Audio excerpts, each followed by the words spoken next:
Hey, I'm Duke on Twitch. If you want to support the channel and greensunzenith.com, you can find my Patreon, merch store, and singles store where you can buy singles through TCG Player or Card Hoarder in the video description. If you want to get in contact, you can also find all that info in the description below for things like donation deck lists or just wanting to reach out. Alright, let's get right into it.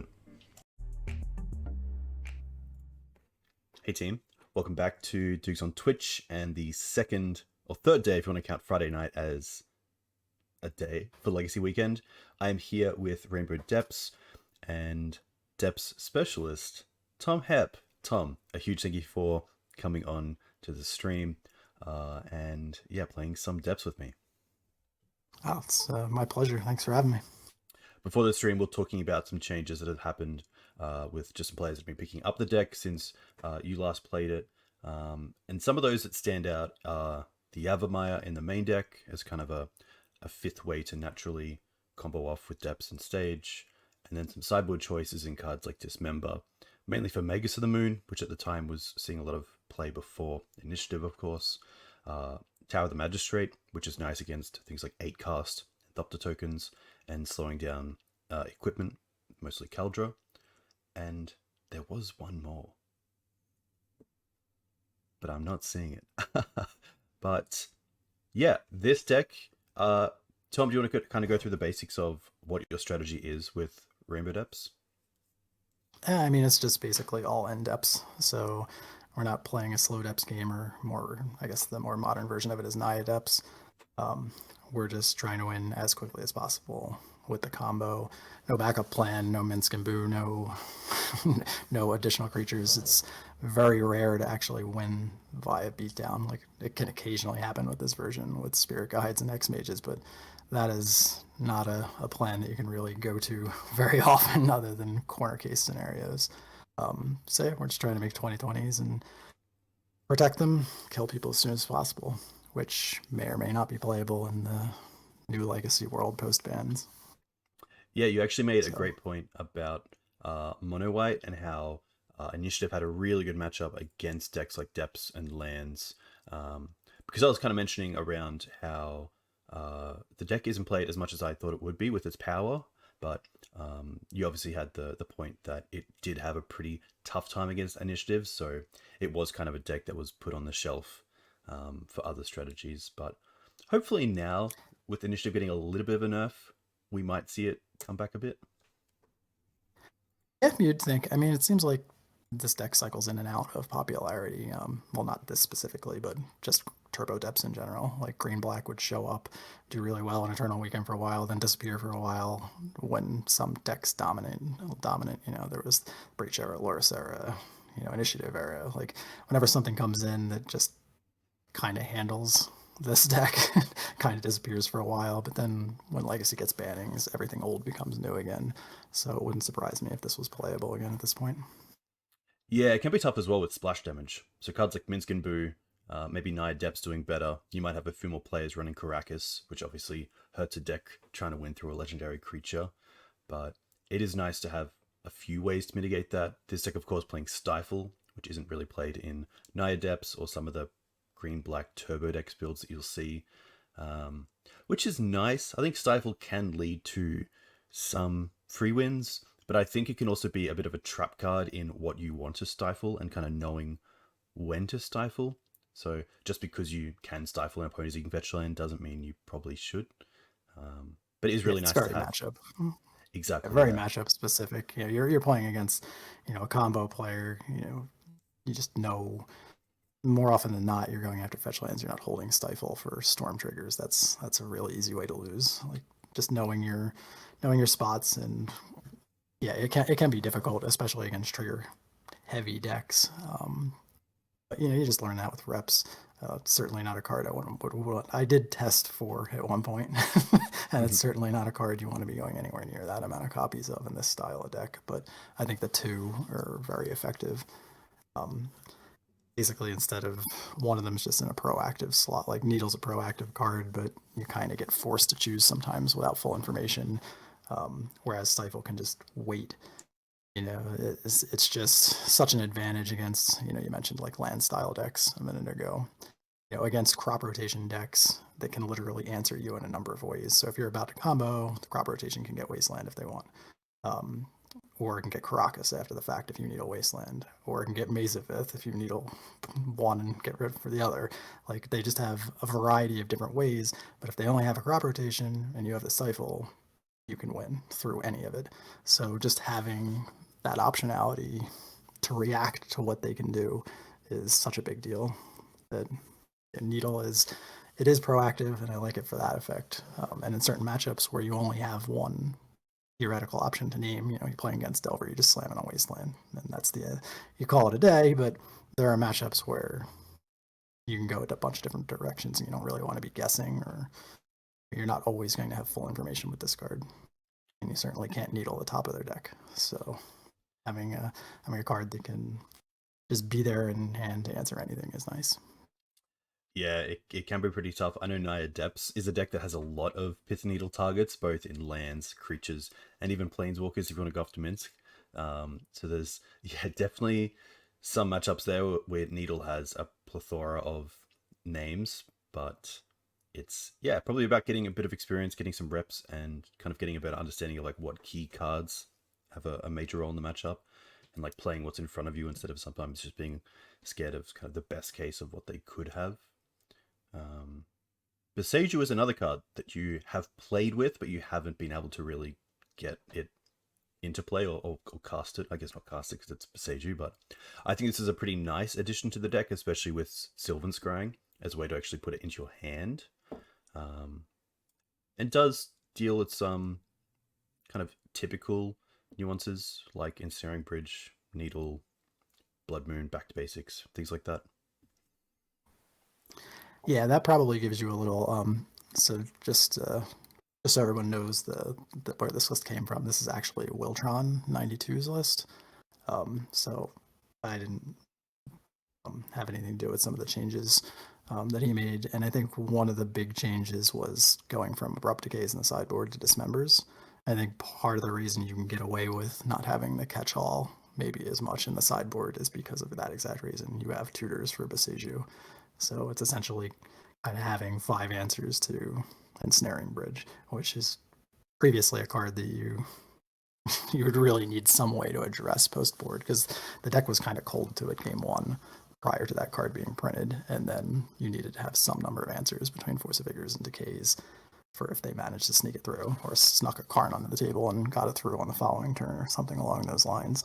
But yeah, just having a random land that answers a bunch of problematic cards, not just Ensnaring Bridge, but it's a bunch of different types of problems. And yeah, I can't imagine it's bad.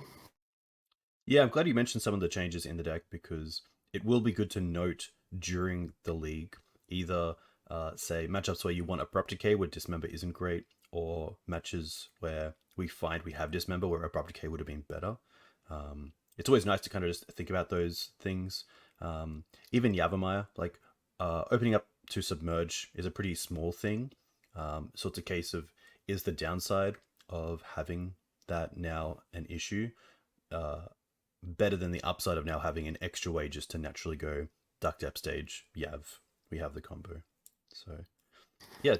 So the other thing, I'm interested to see how it plays out, because that's a card that if I had to take a guess, I probably wouldn't want in the 75, because this deck, the mana is just bad. There's no other way to really say that. So when you're looking at the number counts for certain mana, especially blue, you really only have the 8 lands that produce it and 4 petals. So in a lot of matchups, especially post-board, you really want Flusterstorm early against some of the combo matchups. And one of the things that was done to make room for, I'm not sure exactly where the changes were made and at what points, but this deck has an extra land, so it's down 2 discard spells. And then on top of that, it took out the City of Brass. So you're down a colored source from what was already kind of on the sketchy side. 12 mana sources for a deck that wants blue on turn 1, not just post-board of Flusterstorm, but also you want blue on turn 1 for Stifle a lot of times, is just, it's really walking a tightrope. So between that and like minor possible splash damage with Submerge, I'm curious to see if there's ever a situation where we have an uncastable card in our hand and Yavimaya, where we have to either mulligan because of it or we're just stuck because of it. So I'm kind of curious to see how it plays out, but there's no question that in certain circumstances it's going to make comboing easier. Yeah, that's a fantastic point, because the early interaction of Flusterstorm is there because you want to have it on turn 1. So obviously making the mana as as on point as possible to make sure you always have access to, or you have the best chance of having access to Flusterstorm turn 1 is pretty huge. The other thing that I wanted to talk about was an opening hand, because with Dark Depths, you typically are a quicker deck, especially the turbo versions. So I usually look at a hand as like, you kind of want to have access to Urborg, Dark Depths, Hexmage, and then anything on top is gravy. You obviously have Depths, Stage, and Urborg, but I kind of always try to keep a hand with at least access to each piece. Do you have any kind of heuristics when it comes to opening hands, especially in the blind? Yeah, so I think the one thing you want to do is always have access, always have a path. So it doesn't necessarily have to be access to both ways. So, if you're looking at access to the combo plus an early interaction piece, that's usually good enough. So if you're telling me I have either, turn 2 Hexmage path, either via one of Urborg, Depths, and a crop rotation, or both and a Hexmage, and a piece of interaction, like you're just keeping that all the time, and I don't need the secondary piece. And if you just have access to the land-based combo, either Urborg, Stage Depths, or a tutor and 2 of those 3 pieces plus interaction, that's always a keep too. But anything that doesn't have a direct path to the combo, preferably a direct path with interaction, is usually an auto ship. Nice. Last question. But I'm sorry. No, you but go. Yeah, this version might be a little bit different with the mulliganing, because a lot of the big pieces of direct interaction, this is down a couple of pieces. So when I was last running it, it was 8 discard spells, we're down to 6. So our hands are probably going to look a little bit different. So interesting to see how it plays out. Usually the sort of split of 2 Inquisition, 2 Duress on top. So it's down to 2 Duress. Which I assume has... I'm trying to figure out, in the main deck where that has been taken. Like, I think the Yavimaya is an additional land. It's not taking the spot of another one, or maybe the Boseiju. Yeah, so it's 1 extra land and 1 extra needle, because I was on 2 needles, 2 stifles, because that was the green-black Depths was always just a 4 needle deck, like 4 of that kind of effect. So it ended up being 2 and 2. So if I had to guess off the top of my head, the Duress has probably got cut because of initiative. That card seems miserable against a deck that has answers that are creatures. 8 creatures that that do it. So I don't think I'd want Duress anywhere near that being one of the most played decks. So I would imagine that's where it was. That is a great point. Nice. Let's get in. A big thank you again for coming on.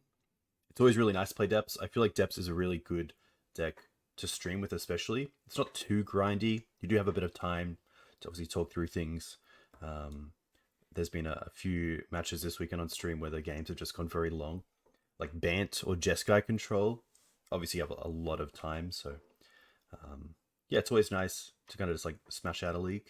But also, I think it's similar to how I would see Mono Red Stompy and those sort of decks, where the turns like 1 and 2 are pretty crucial, and then turns 3, 4, 5 kind of just have the path based on what you've done in the first few turns.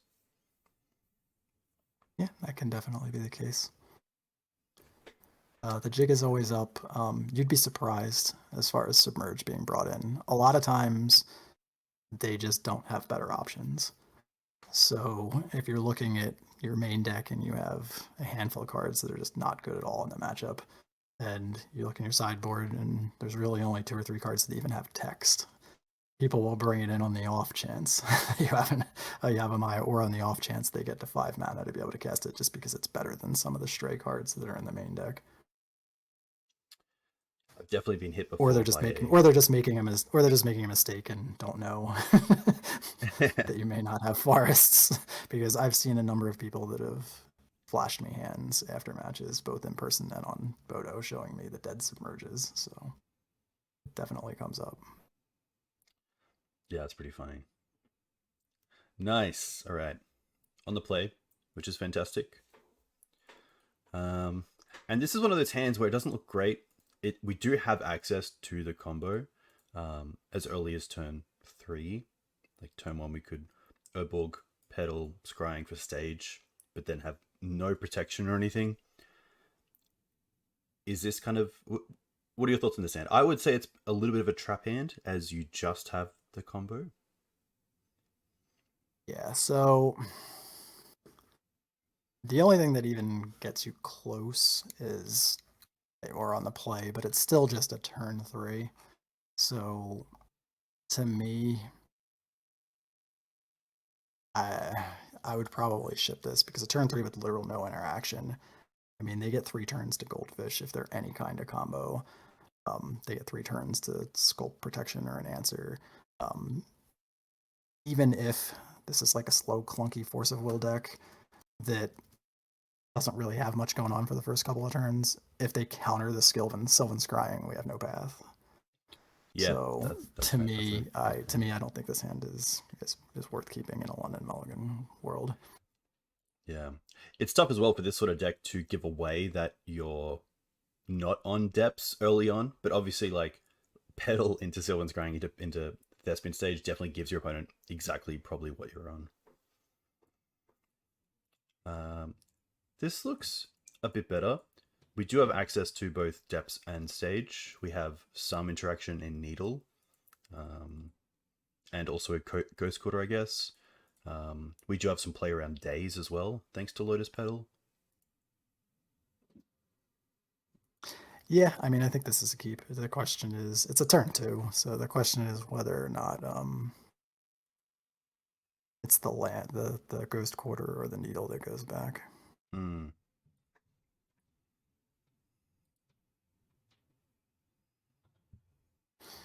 So,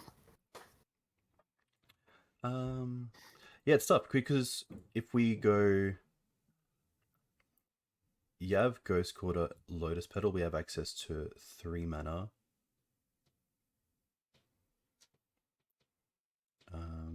yeah, I mean, either land works. Either land works for the second land, so you could theoretically put the Urborg back too. Yeah, I mean, basically you just need Yavimaya, second land, Petal, and the 2 crop rotations is the combo. So it's whether or not you want the third land in case we think we're playing around days or something and want to wait a turn, or whether you want the Needle to just proactively name a card in the dark. Yeah, I guess so if we keep the Needle, we're just naming Wasteland in the dark. And if we keep the land, then we're just seeing how the turns develop. Yeah, I don't mind that. Especially leading on probably Yav here. It's nice to have the Urborg, so if we draw into hand disruption, we can actually cast it. Yeah.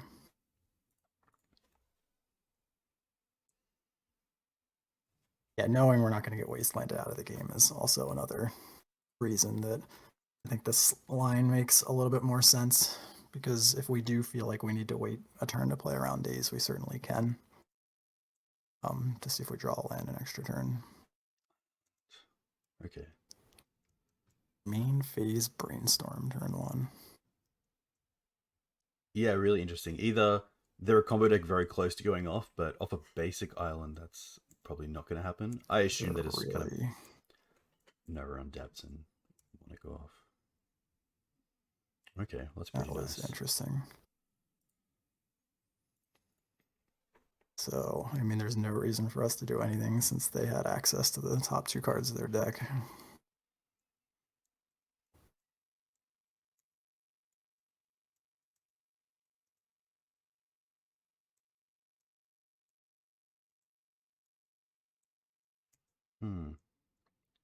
So here with 3 mana, we could crop for depths off the Urborg, which then floats another mana, giving us 3, which gives crop for stage, leaving 2, which is a combo with Knot of the World. Yeah, we do have it. So the question is, I mean, is it actually getting better for us? Um, if they have counter magic, we're drawing to 6 discard spells to interact with that. And if not, then yeah, I don't know. I would probably just fire off a crop rotation because any land gets us into a better spot.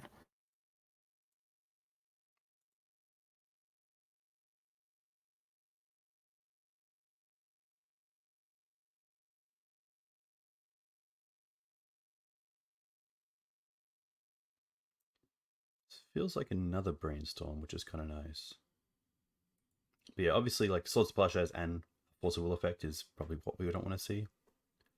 Yeah, I mean, we're probably just losing to, Days. well, that's really good for us. Yeah, I think we're happy just to not fire off the other crop and just get Duck Depths here. If it resolves, yeah. This makes me think they're just trying to buy a bit of time. Okay.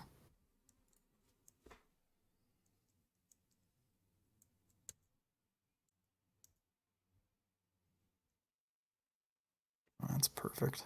Yeah.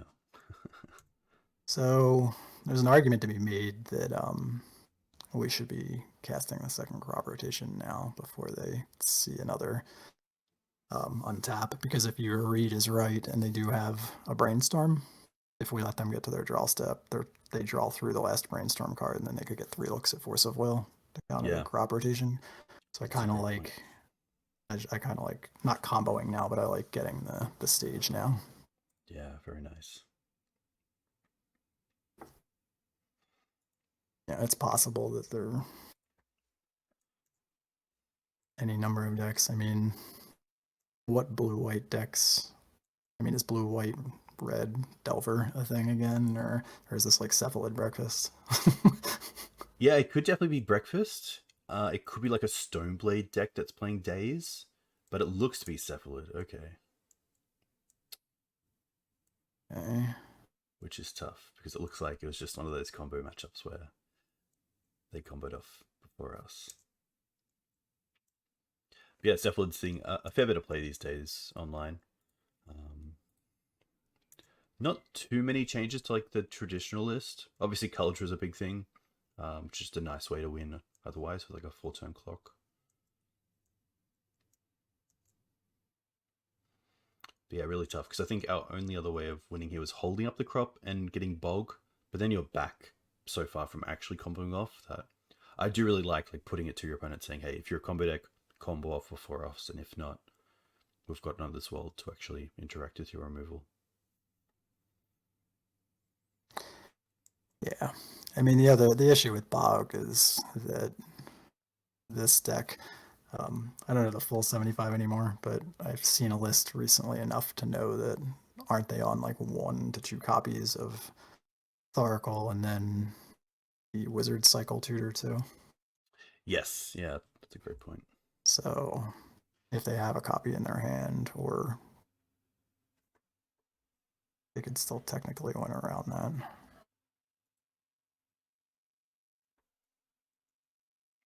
Yeah, there's Dredge and there's Thoracle. Tough. At least I feel like we are nearly the faster deck with a little bit of interaction, which is nice.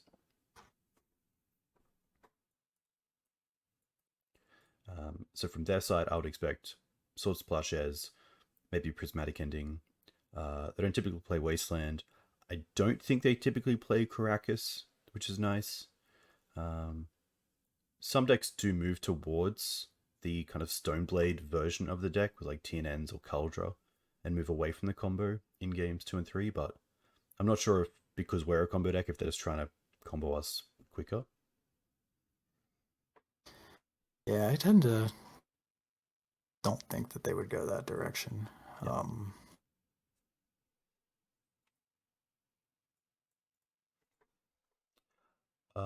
I would be interested in the tower. It's nice because it turns off the Shuko lines from our opponent and also does stop Caldra, which can be a bit of an issue if they get it online early. Okay, yeah, I mean that can just be a straight swap for a Caracas, I would assume. There's nothing really worth caring about. Yeah, perfect. Um, I mean, the Safekeeper seems okay versus the 6 removal coming in out of the sideboard. Yeah. I don't know if you want to play the game of trying to hit combo creatures with removal. Dismember is new to me, so I'm not sure if that's really a thing or not. I don't know if you want to play the graveyard game with them as well, with the Wizard Cycler or not. Because prior to that card being printed, that was a big angle of interaction, was bringing in the graveyard hate. But I'm not Yeah. sure how easy it is for them to win through it. I do like that Surgical gives us play without having to actually invest mana into it. So we can invest mana into the combo and then hold up kind of free interaction. Yeah, it also can be. You can always discard a swords into Surgical Flying Swords, or use it as a peek to see what we need to play around or time. So that's reasonable. Nice. Yeah, I think with Needle as well, we do have some interaction already with the combo. So, like, Stifle doesn't seem great. Obviously, they combo, they can just do other things. I did expect them to have Caracas. I think those are easy cuts too. Knots are still great against swords. I think we're still going to try to go off pretty quickly, but could cut down on some amount of free mana. What is the what permanent types does the Viseju hit again? It's land, Artifact enchantment. We only have and artifact enchantment. So I don't know that does anything in this matchup really, other than maybe hits Cauldra. Yeah, it could hit Shuko or Aether Vial. Yeah. They're probably the two things. Does this deck run Aether Vial? Sometimes it runs one or two. But there are definitely lists around that don't run them. Some also run Baleful Strix as an Esper list. But what we saw so far, I believe it was just a straight blue-white. And yeah, Jack in the chat also does have a great point that Cauldra is indestructible. So Viseju could probably come out in game 3 then. I don't think we're going to be spiking a Shuko with that. Yeah, nice. I think Tower's probably a good swap straight there as well.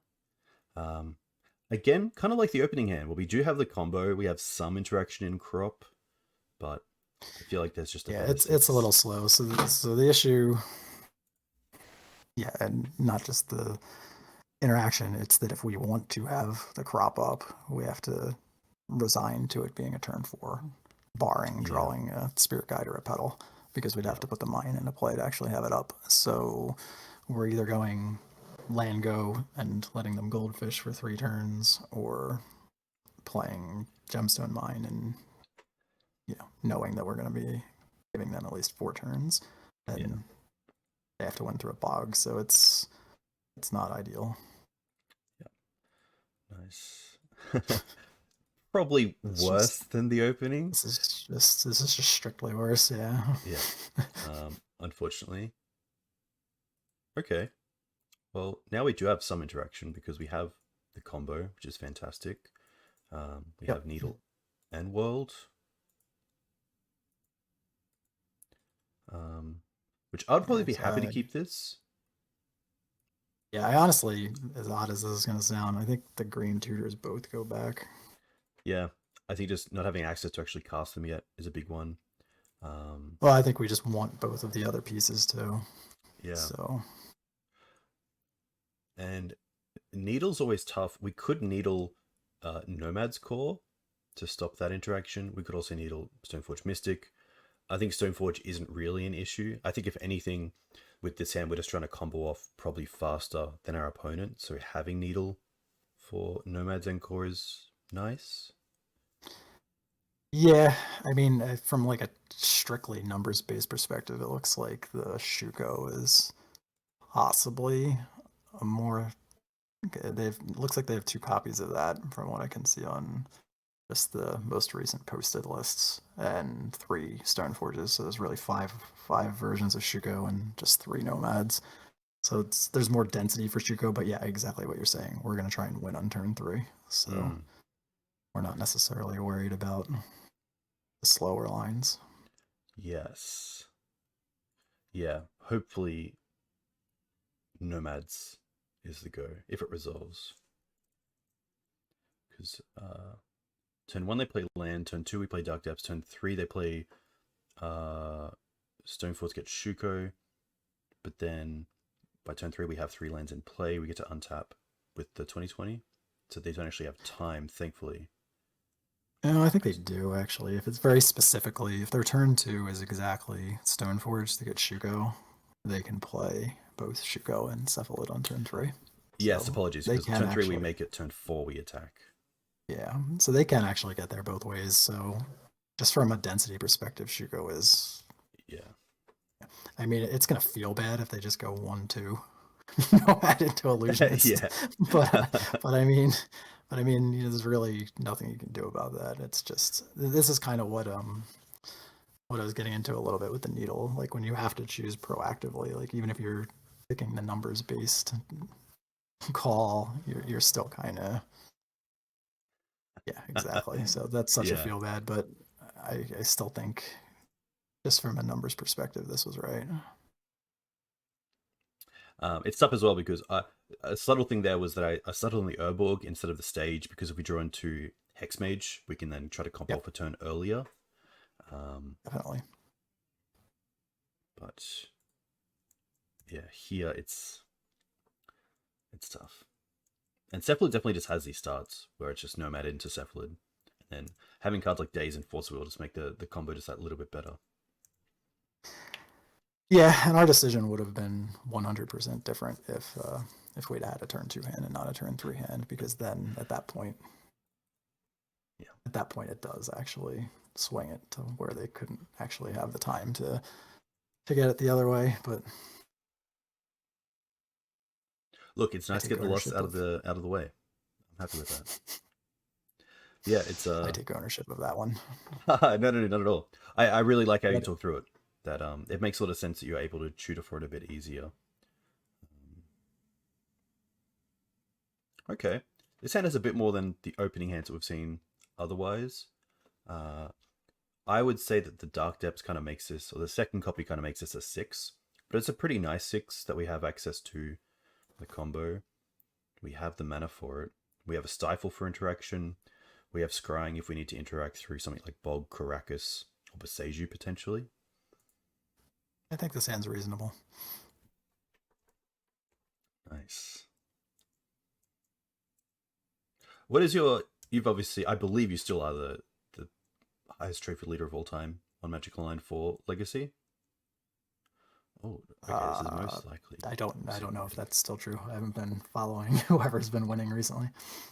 What was your record? I think I had 60 or 61, something like that. Nice. And all with Rainbow Depths. No, actually. Oh, nice. I think the first 12 or 13, something in that range, was with traditional turbo. Very cool. Nice. And one, I think I was playing with Jarvis with lands. Nice. But okay. Other than that, everything else was rainbow. Very cool.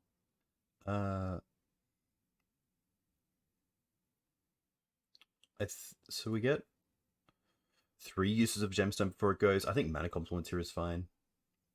Yeah, I don't think that we're going to be in terrible shape.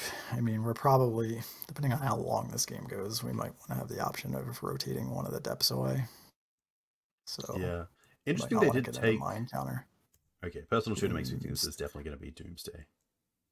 Yes, but they're on 1 land, which this is kind of a situation. Probably. Say again, sorry. They have to have Dark Ritual because they wouldn't have put a card on top of their deck when they're on 1 land if they didn't have a path. Yeah. So interestingly, here we do have the option of cropping for Ghost Quarter as interaction, which obviously takes them off both colors and takes them off. They have basic swamp, don't they? Yes, but then they would lose the Doomsday from the top as well. I mean, it's been a while since I've played, but can't they just arrange a pile to get the mana off of cards in the pile? Yeah, sorry, but what I'm saying is that if you Ghost Quarter them, they have to shuffle, and so they would lose the Dark Depths from the Oh, top you're of their saying deck. do it post Doomsday. Okay, I see what you're saying. Oh, sorry. So they've just put Doomsday on top of their deck. So by ghost quartering them, they do get a land off it, but they do have to shuffle the Doomsday from the top of their deck back into. All right, now I follow. All Now good, I all good. follow. Wait, But isn't well, that's a May effect, right? The Ghost Quarter. I mean they could technically draw it and then hope to draw another black source. yes, that's very true. Um, Okay. but So, but I it's mean, also a yes, case that of, will stop them. That will stop them from comboing next turn. Yeah. yeah, So I if guess you're the other gonna side take is, that, sorry, you go. go ahead. I was going to say, it's really a case here of is slowing them down better than us taking us off the ability to fetch up that spin stage. I mean, probably. I think we're just dead otherwise, right? Yeah, I assume if Unless they're we going for, think. Yeah, the only other thing we could think about is if we think we could somehow, I mean, they know about the Stifle from a discard spell, so they have to have some way to answer Stifle on Tharacle. So, yeah, I mean, it seems like we just lose if we don't. yeah. Yeah, I mean, the one thing I might have done there is play the second depths, Yes. cooperate the depths away. But I don't think it's gonna matter. We have so many lands. My only thought there was that Doomsday sometimes plays Daze, and I didn't want to run into Daze there. Okay, that's fair. But yeah, Doomsday, a tough matchup for a lot of the decks that I like, being pretty fair decks. I think a lot of times I've lost to a Doomsday pile that is just 2 fetches, 2 lands, and Oracle, because they just know that I can't uh, combo off before them or win before them, which is pretty tough. Gotcha. Oh, they did elect to shuffle. Nice. Subtly, it's also nice to take them off cantrips with the blue land. That's Ooh. fair. Um,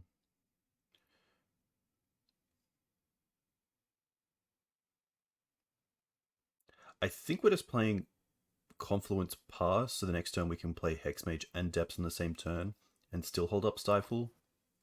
I mean, do they run? Do they run any removal or anything in the main deck? They don't, do they? Not typically. I'm trying to think. Some of the slower versions do, but I feel like Personal Tutor might be a signifier that they're on a quicker combo.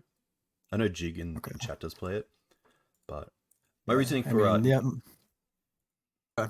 sorry, my reasoning for not tapping out here is if they draw into a fetch land, potentially taking off the ability to find a blue source to start cantripping into the combo could be Okay. time we need. Yeah, I mean, yeah, the other, I guess it's always trade-offs, but I guess the trade-off is we're giving them an extra turn to draw into a daze that you're thinking they might be running That's very true, as yeah. well. Street Wraith. Okay. Nice. Yeah, maybe we'll just draw a pedal or a spirit guide and make that irrelevant.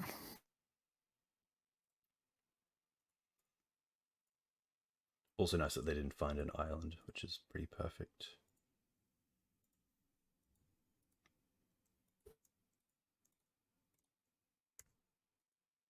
They had the days in hand. Wait, they played around spirit. They played around spirit guide. That's great. That is actually very. Well, they didn't have a an island in play.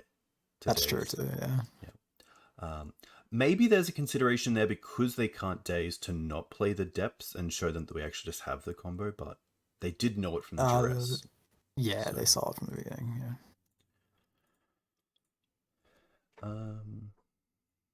Okay.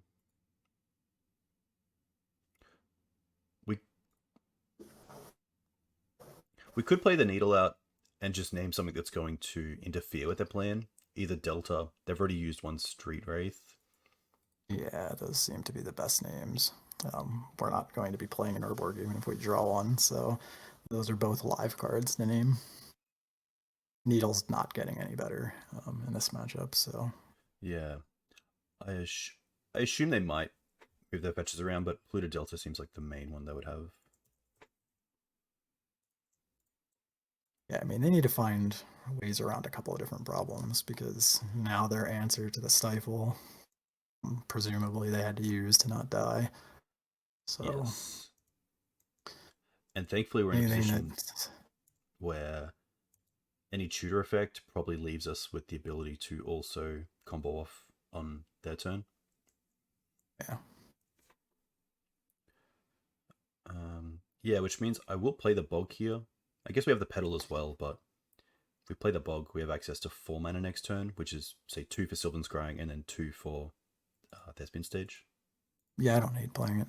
I mean, Bog's not super relevant in this particular game one anyway.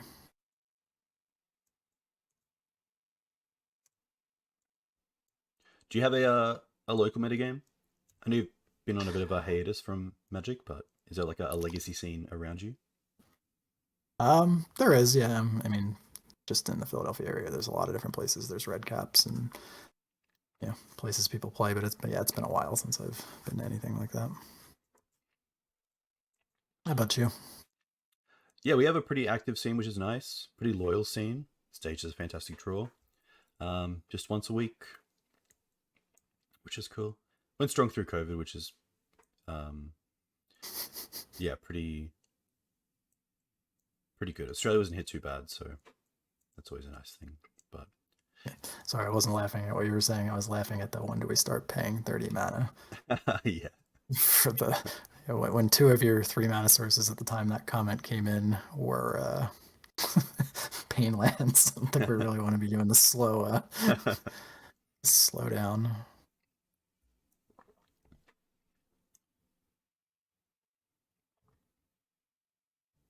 Look, turn 8 isn't typically when I like to be showing the combo, but this Doomsday pile has to be pretty good to be able to play around Stifle as well.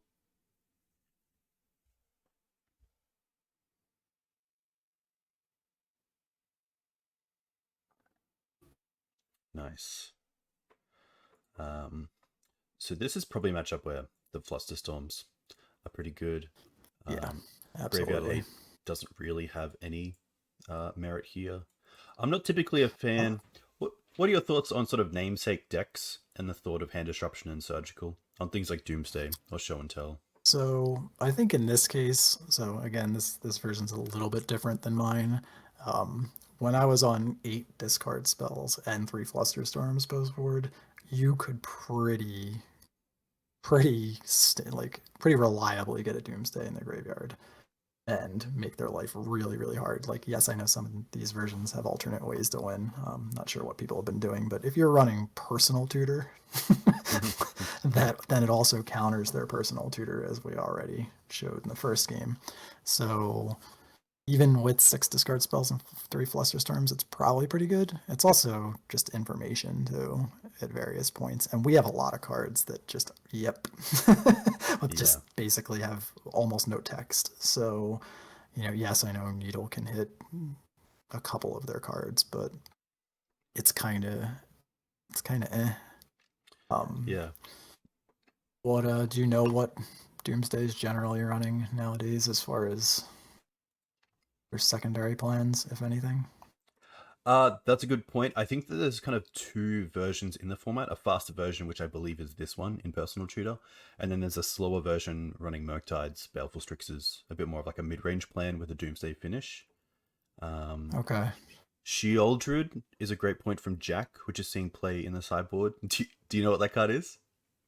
I know it's a card that people complained about in other formats that I saw on Twitter, but that's the extent of it. Nice. Yeah, I would assume it doesn't come in verse depths, but pretty much you gain a life every time you draw a card. Your opponent loses a life every time they draw, or 2 life, sorry. Okay, well, if they beat us with Sheoldred in the game, we can bring Caracas back in, so I don't hate that. The one thing that's so for the 2 slots, like, I don't know, Oof doesn't really do much of anything. It hits like up like Lotus Petal or an LED maybe. Yeah. So none of these cards really seem particularly great. So I wouldn't be totally against just leaving a couple of copies in Not of This World in, because I'm guessing they have something. I shouldn't Whether have that's bounce. something, yeah, Brazen Borrower or something along those lines, or some kind of bounce spell to hit hate permanents in other matchups. So Yeah. just having a stray couple of additional catch-alls for their potential answers, I think, is useful. And if we get a look at their deck with Surgical or something and they win game 2, then we can reconsider. Yeah, nice. Go with this. Jack did mention that Oof is quite good against their same turn piles, which is nice. Okay. This hand, though, is pretty mediocre. That hand's got everything to beat them, but the ability to cast the spells. Yeah. That sweet realization that you actually don't have the mana to cast anything.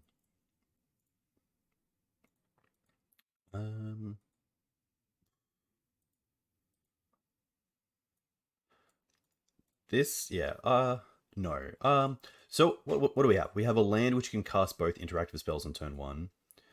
We do have a way to find 1 piece. We do have 2 mana for like stage. We do have protection. We do obviously have to drop something. I think once you go down, you kind of either go towards a fast combo hand or a hand that you can cast everything that you really want to. And I just don't think this hand is like a winning hand. I would probably keep this hand. Okay, nice. No, it's not like it's not unbelievably risky, but if you bottom the Knot of this world, because you just make the assumption that something's getting through right off the bat. So we're probably just going to slam Inquisition on 1. And we're on the draw, so we get 2 looks before our second turn. If we draw any of the 8 combo lands, it's a turn 2. Yeah, that's fair. It's not good, but going to I'm talking myself out of it now that I'm thinking about this out loud. I think you could talk yourself into keeping this hand, but yeah, we could probably do better with 5. It's tough because you kind of talked me into it, or at least trying. As the words we could draw into one of our 8 combo pieces off the top, and 2 draw steps came out of my mouth, I realized that was hopium. so yeah, it's probably better to just try 5. Okay. 1 crop. Well, this is similar to last hand, except the mana's more stable. Yeah. So. Which, yeah, isn't the worst. Mana's more stable, but the interaction's worse. So instead of Flusterstorm and a discard spell, we've got Stifle and a crop rotation. So this isn't particularly good either. I think there is a 4, especially when you think of Dark Depths, Hexmage, Urborg. Yeah, I think this is. I think if we didn't keep the first hand, we should not be keeping this hand. Yeah, especially from like a card quality perspective, I think the quality of a 4 could be a lot higher than the quality of keeping this 5. Yeah, and there it is. We have 1. That's perfect. Yeah, I think we go Urborg into Thoughtseize, and then we have Mana Confluence. No, because that's 1 too many cards. Yeah, I think we have to drop the Thoughtseize. And then we have Hexmage, and then the mana to cast Crop. It might actually be between Hexmage and Thoughtseize. I mean, it can't be Hexmage, because then we're a combo piece short. You do just want to have it. So it's Bog Urborg for sure, and the question is how greedy you want to get. So we could technically bin the Mana Confluence, and if we draw a Rainbow Land or a Dark Depths, you just get there clean with the nuts, and you have 2 looks at it. So that's 7 additional Rainbow Lands and 4 Dark Depths. So you get 11 outs out of 53, and you get 2 looks at it. If you draw... We do also... Sorry, I was going to say... We also have... Go ahead. You finish, sorry. No, you finish. No, I'm good. The crop rotation can be cast off 8 of the Lotus Petals and the Elvish Spirit Guides as well. Well, that doesn't work without the second land. So it would need to be a different land plus. one or the other. But yes, those are additional runner outs. Yeah. So yeah, it's either just bring it blind with the full pieces and hope it gets there, or hope to draw the mana source. I think it's Thoughtseize. Okay. I think it's Thoughtseize. And then we can go Mana Confluence, untap, Urborg, crop the Mana Confluence away for Dark Depths, tap 2 black, play Hexmage, have a turn 3 DD. Yeah, I mean, I think it might be the opposite way. I think we might want to lead Urborg, because if we draw exactly the Dark Depths, we can just slam the Hexmage, and if that gets countered, then we don't lose our crop. Nice. Okay. There we go.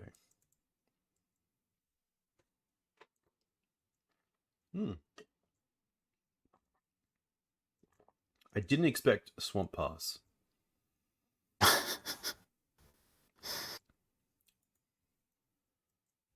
We're live for your runner situation if we'd have played the other way. Spirit Guide or Petal off the top would have done it.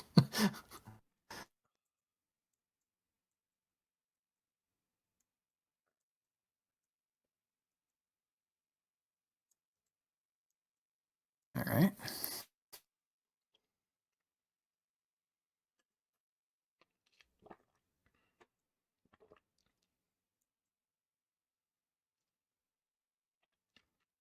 I would say this is a same turn win if they went Swamp Pass into turn 2 Ritual.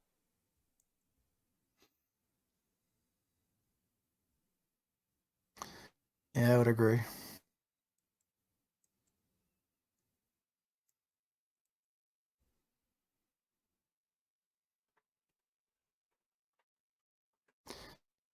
Yeah, I don't think they're playing around the Confluence at all. So if we had to play the Confluence, I think they'd make this exact same play with the way they sequenced.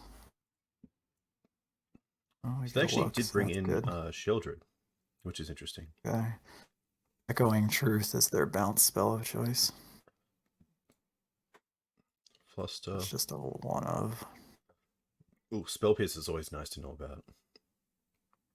But yeah, double shield. So as far as the artifacts, it's 2 petals and a LED. The passing. Okay. Interesting.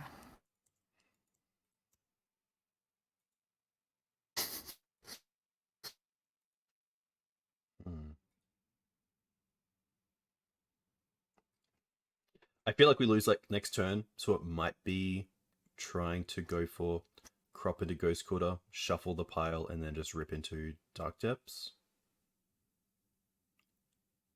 Yeah, we have no other interaction, so I agree. Although, we'll see. Might have been worth it to get rid of the Urborg as opposed to the Confluence, since we have the Green Tutor. Ah, fair, yeah. In my mind, I just thought we were definitely going to draw into Dark Depths next turn. It's fair. I mean, I think the likelihood is they're going to be able to win through this. Like, we literally showed them this line in game 1. Yeah. So I don't think this should catch them off guard.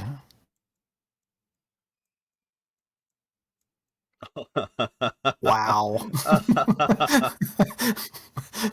Nice. So I assume they had a pile that didn't have double blue, and they needed the Underground Sea, which is pretty funny. Yeah, I'm just one of the Discords I used to hang out in during the beginning of the pandemic. Max was a big Wonder Pro, the big Doomsday player, and he just used to talk about the constructions of the piles all the time and how to play around that. I guess I'm just my default mentality is that they saw it in game 1, they would play around it, but maybe they were just thought they were under pressure from us comboing or something. I don't know.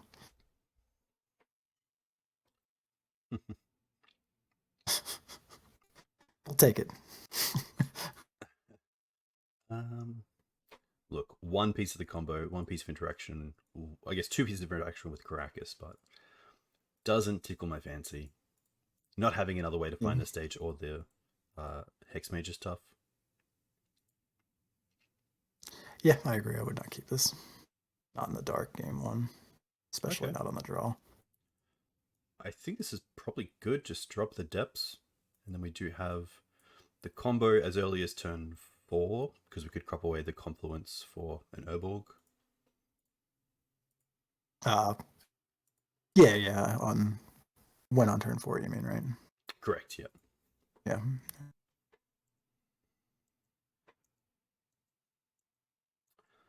Swamp. Did we actually have the ability to scrying for Ghost Quarter? We didn't have an accelerant, did we? Yeah, if we scribe for Ghost Quarter, we would have to play the Ghost Quarter the following turn. Yeah, okay. This Because is we all played the combo confluence today. that turn to crop away.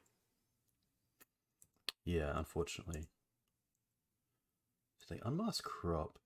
This makes me think they're on a Hexmage is nice. On an Entomb plan to end step Entomb and then untap Reanimate. Yeah, I would assume so, yeah.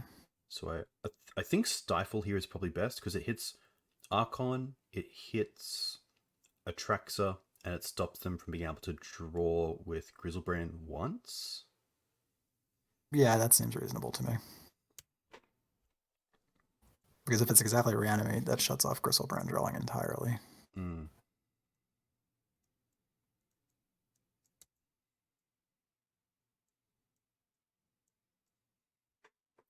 I believe, yeah, cool, okay. Well, that is Grizzlebrand? Yes. Okay. I guess they have... Just Wait, a what? pass. Okay. I'm very confused. Oh. Uh... Tom, come on now.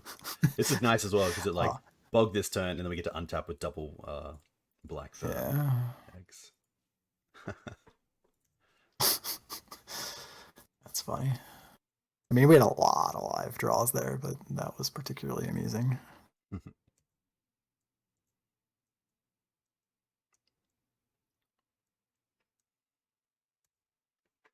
Uh, Looting ritual. Okay. Grief. I'm pretty sure. happy to stifle the ETB effect, so they don't Yep. take the Hexmage. Works out really well. Yeah, I mean, they have literal one card in hand. This seems great. Yeah.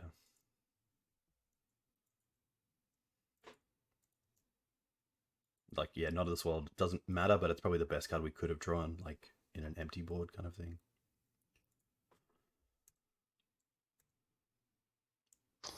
Great, Matt Soleil has joined. Hey, Mats. I think the best thing they can do is probably looting into, probably Archon into the bin and then reanimate it. So we have to sacrifice a creature. Yeah, I don't even... Yeah, I mean, they would need to hit Mana Source plus Reanimate. Yeah. They don't even have cards to do that, so yeah, I think they were just straight dead. Yeah, Nice. so not of this worlds are complete garbage. Yeah. A whole pile. Surgicals and ley lines are pretty easy, like a 4-4 split. Probably interested in the plus to storms. I'm not sure if that changes play or draw, but just early interaction seems fine. Yeah, so basically, I don't particularly like the stifles on the draw at all.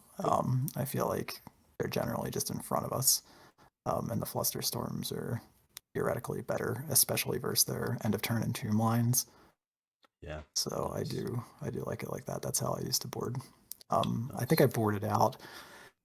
I used to board out like one scrying too, but I'm looking at what I used to do now. But that was because I had Caracas in the sideboard, which Classic. is now Okay. in the main deck. Yeah. Does Beseju have text here? Mainly against enemy them? dead. That's probably the only thing. Okay, that's a good call. Or potentially if they bring in Serenity to deal with Leyline if they think Leyline's coming in. But Okay. I'm not sure how often you've played this deck recently. Is this the style of deck that will board in Magus of the Moon? it definitely could.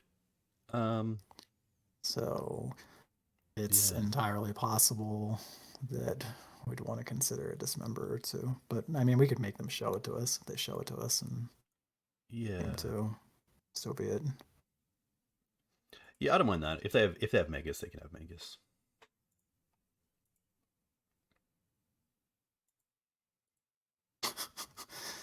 Very, very good commentary in the chat. Is Leyline good in this matchup?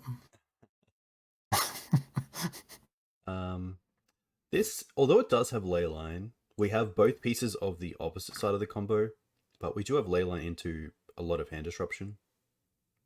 Yeah, I think this is fine playing the slow game versus black red. They're also it's the redundant non-depths parts, so this hand kind of really makes all of their mountains of discard completely useless. We don't particularly care if we get hit with like multiple discard spells, because the ley line will already be in play. We'll hit them back with one after their first. So this could develop into the type of game where we have a bunch of turns to find stuff.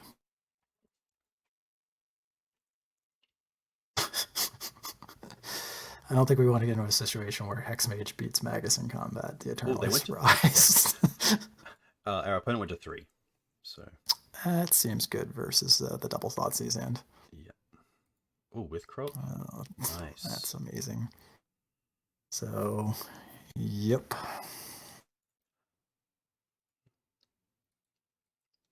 Okay. Well, look at that. Rainbow Depths, everybody. We'd possibly be undefeated if I knew how to name Nomads Encore. No, Tom, back yourself. The NO was literally typed into the box. What would you play in Legacy if you didn't play a Dark Depths deck? That's a really good question. So I have tried some other decks in passing. So like I said earlier, I tried lands with Jarvis. That was fun, but that's just not my style of deck. It's also a Dark Depths deck, Tom. I've played Delver before in passing, and Tom. that just felt like easy mode. I didn't particularly enjoy it. I don't know. That's just not my style of deck either. Back in Vintage, I used to play like Gifts Ungiven, like combo Gifts Ungiven with like mana drains. So that was fun. So like combo control, if there was anything that existed like that in Legacy, maybe something like that. I don't know if there are any real combo control decks in Legacy. Yeah. Chat pointing out, I really like that I asked, if you didn't play a Dark Depths deck, what would you play? And you're like, oh, lands. Lands is not a Dark Depths deck. I know you're not a fan of Lands is a prison deck that incidentally wins with a 2020.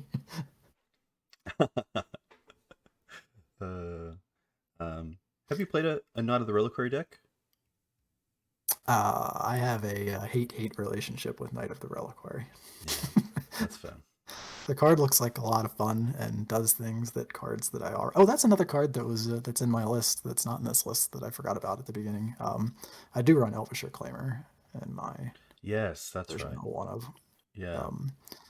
Yeah, I do like that effect. I just don't like the mid-range decks. So I know it's probably breaking your spirit a little bit here, but the Mavericks of the world, the Naya Depths of the world are just not my style. It's fine, Tom. So yeah, Curtis and I did stream a Naya Depths deck, so I have had reps with Knight of the Reliquary. I really respected that stream. I like that a lot. Flinging hamsters and tapping knights. Ooh, okay. This is pretty nice. We have this is fine. Combo, we have protection, we have interaction. Not the fastest, but this is reasonable. Oof. Okay, yikes. Things are changing. Better not be Chalice. This game's over on the first turn. Well, we do have Beseiju, so scrying off the top would be fantastic.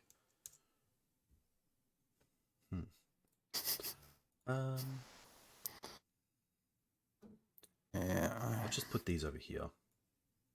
Yep. Probably, I mean, I don't know whether this is the style of deck that would play Chalice on 0 or not. Whether or not that's very true. It might not be. I know a lot of these decks are, this is like 8 cast, they probably have a lot of zeros. Saga. Ah, this is 8 cast. Okay. Which isn't too bad. Did we, Matt? I clearly have a very bad memory.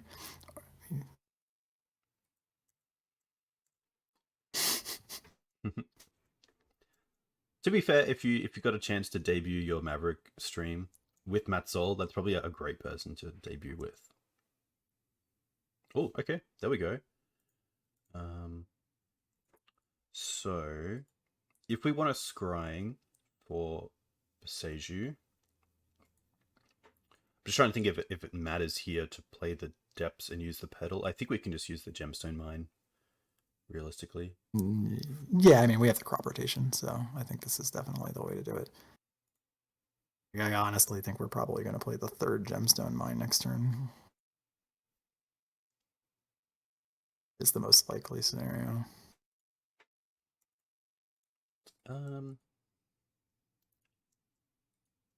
I think holding the pedal's fine. Yeah, I think this is the type of deck that's got a ton of zeros, so I don't think they're Yeah. going to be Chalice zeroing. Exactly, yeah. Sometimes you see it with Psy, but otherwise, I think having the unknown information is just a little bit better.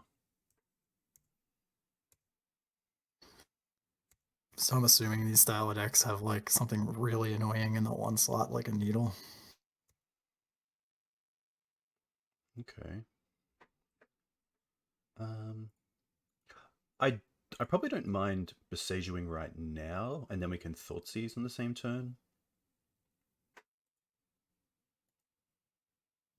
Is there a way? No. So I guess the only downside to that is that if they get a needle, we have no answer, right? Yes, very true.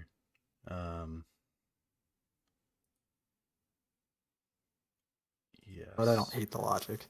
I mean, the other part of it is like, what do we actually think their 4 cards are? Because this is a little weird.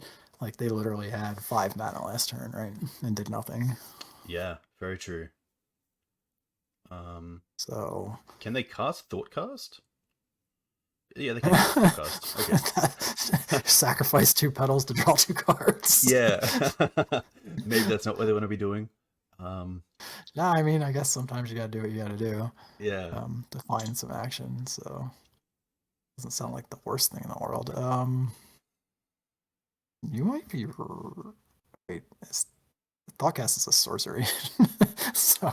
Yeah, exactly. So, I think here they're holding up the saga to make a token. Do they? You don't think they're like so scared that they're holding up like the cycle land, do you? Otawara? Like Interesting. the bounce, like That playing around like double spirit guide, double crop rotation. Yeah.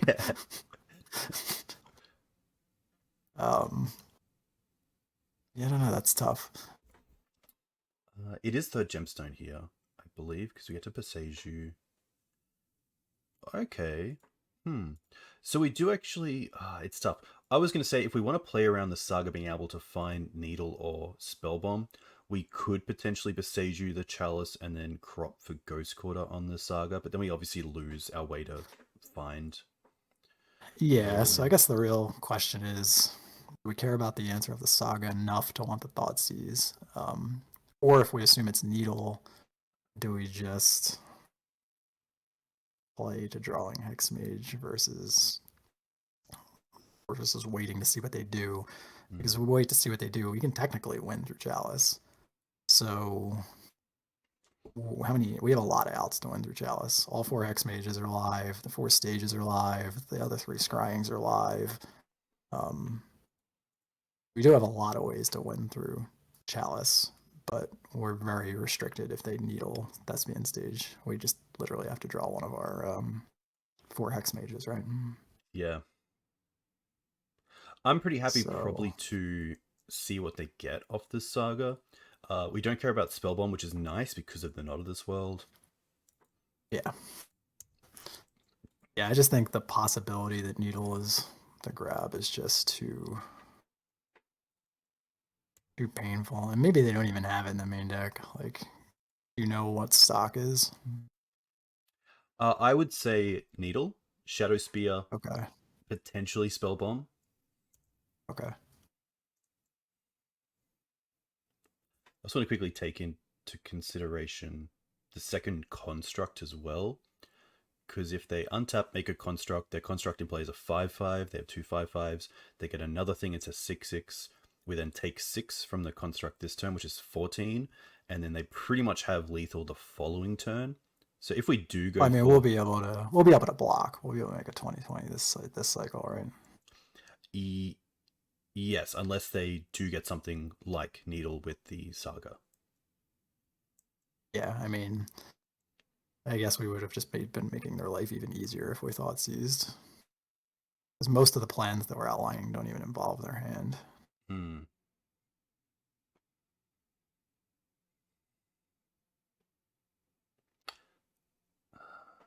Yeah, I think we should Besage the Chalice now and then crop away for Ghost Quarter and Ghost Quarter the Saga.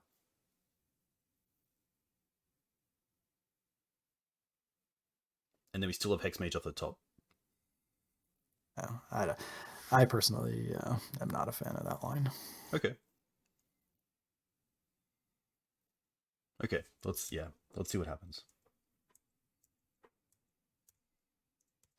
The theme of this stream is I talk you out of a play that would have won the game. No, not at all. No, I like it because it will be interesting to see what they get. I kind of hope it's Shadow Spear because then they might just be trying to get above 21, but also get some damage in. And we do have some nice draws if Hexmage is on the top. They go for Shadow Spear. Okay. Another Saga. That's fine.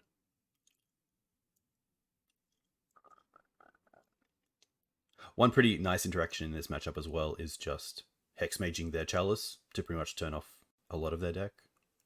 Yeah. That is fine because we do have a step in the deck. But we might want to respond to it before they draw 2 cards in case they draw a Force or blue card for the crop.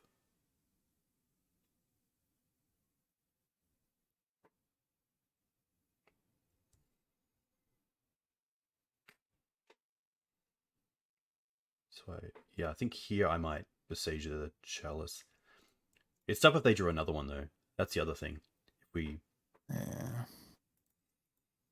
I think I'd probably just wait. I mean, the overwhelming likelihood is that they already have Force plus blue card, because that's the easiest explanation for why they sat with 4 cards and did nothing. Yeah. Mm-hmm.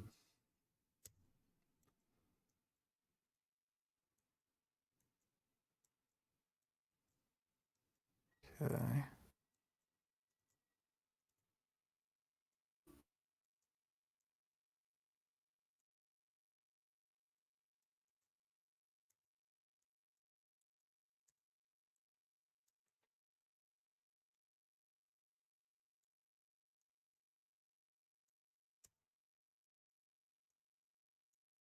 They see the crop. Right.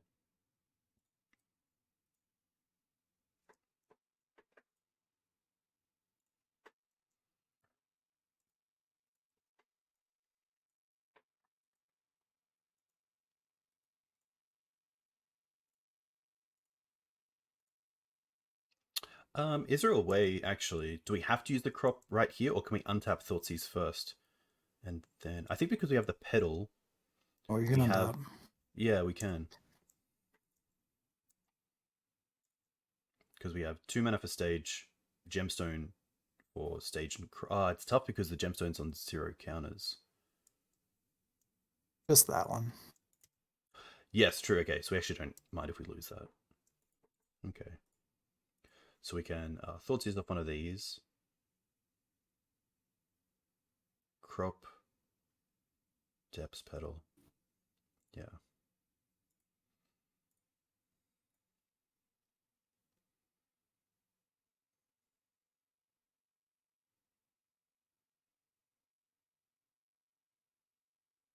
They do have the Force. They also have Spell Bomb, but thankfully we do have Not as well for it. Of all the problems, that's the least. So we have depths. Yeah. We have Pedal, yeah.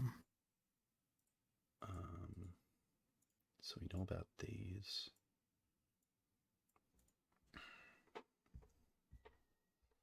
I think here we could wait and see how they attack and potentially take out a token in combat, but that also puts them into a situation where they can just draw into force again. No, I don't mind giving them a 3 out of 45 look. Like, so be it. We can decide what we want to do. They're probably going to cast the Thoughtcast and or the Thought Monitor, so we're probably going to have to make a call at some point, but you never know. They might decide to attack first for some unknown reason.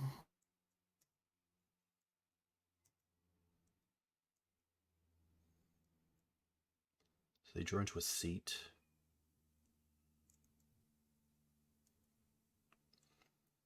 I think just in response to the Thoughtcast, it's fine just to... They play the Spellbomb, that's fine. No, that's fine. Yeah. I might just think they're safe. Exactly, yeah. They play the Thought Monitor. Oh, now we're going to have to draw a... Even in the best case scenario, we're going to have to draw a step. Tom, have you seen some of our draws tonight? It's been fantastic. We're going to be fine. They seem like they're in a pretty good spot.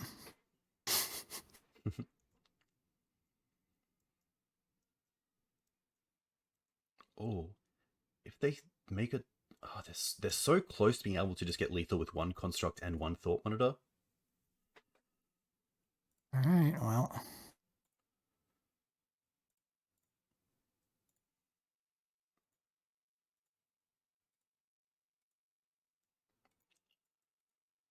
Now they also lose the pedal if they use Spellbomb.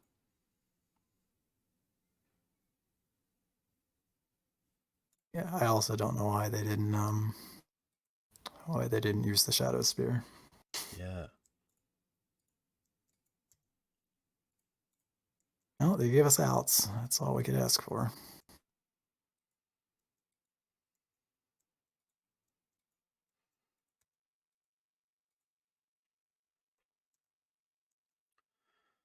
Right. Can you imagine?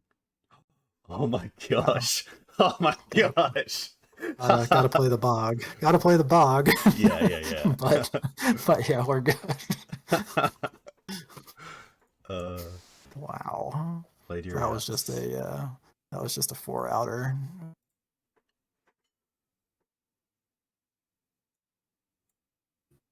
So just the 3 crops and just the manual draw, right? Nothing else was live. Oh, they have the force. Wow. Wow, that was sweet. That was pretty cool. I mean, to be fair, we had no business winning this game, so it just kind of played out like it should have. Damn, yeah, because they have all lethal threats. We can't do anything. That was cool. That was sweet. Thankfully, we have some pretty good cards. I think these 5 are pretty easy ones. I think the dismembers are like maybes, but potentially we don't care about things like Sai or Emery. Yeah, not if we're going with the tower plan. Yeah. I mean, I don't know if we're tremendously concerned with like Emery for the graveyard stuff. But yeah. Caracas is actually a great answer to Emery as well. Just to always give it some uses pretty much. Yeah, I think that's completely reasonable. So, question is what comes out. Don't know that we really want to. I guess we could needle a Tawara, or however you pronounce that, but that and naming that or Emery doesn't seem great, and shaving 1s against the Chalice deck seems like a good idea. Yeah, I think we could potentially have one for like Saga. Okay, that's fair. Stifle, I guess is okay, but again, versus the 1 deck, I'm not in love with it. What card was that? Sorry. Yeah, I'm not in love with Stifle versus the Chalice deck either. Yeah. Even though they do have some cards that I, not great against. I could see Step just being Um, an easy switch for Tower, as it does the same thing, but just giving protection. do they run like Brazen Borrowers or anything like that? Typically, I think most of their bounce is colorless, but I have seen Borrower in the past. Okay, so But potentially Otawara is just the new Borrower. yeah, I mean we definitely want to cut a land, so it's just a matter of what land do we think has the least text? Is Ghost Quarter the worst? Is Step the worst? Um, Og does stop Emery Yeah, theoretically, but I Court of guess the Sagas. there's overlap with that and Raucous, I guess. Hmm. Basically, their both main purposes. Emery, this bouncing Psy doesn't seem particularly great. Yeah, that's very true. Uh, Um,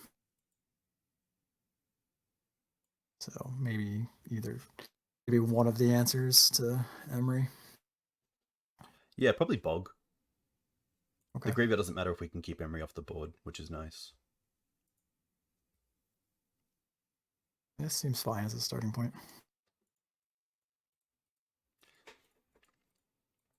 Hmm. Yeah, kind of just one of those like miscellaneous hands of just a little bit of everything, but not exactly what you want. Yeah, I think we ship that. Okay. This is a fast That's hand. better. This is a turn 2. Uh, Without Thoughtseize. no, it's short one for turn 2, right? Oh no, it is a turn 2. What am I looking at? Oh, It's a good. turn 2, but then you don't get to use the Thoughtseize. Hmm.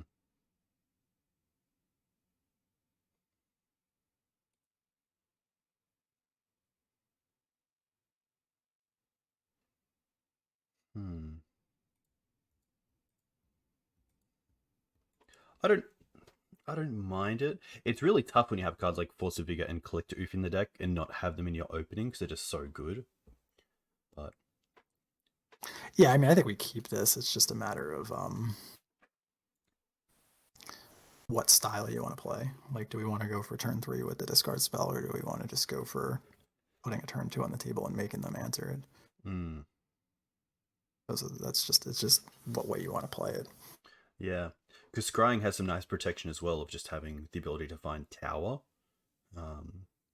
Thoughtseize is obviously relevant. So I don't hate just literally binning one of the acceleration pieces Hmm. and just Urborg scrying followed by then depth stage and at some point having at the end of the rainbow having pedal plus Urborg left on the board to tutor for Tower of the Magistrate. Nice. Uh, in that case, Spirit Guide. Yeah, I think that's fair. And then, yeah, I think it's probably worth just going Urborg into Thoughtseize. And then we still have Hexmage off the top potentially. Also, there's just a nice feeling of casting Collector Oof off Lotus Petal.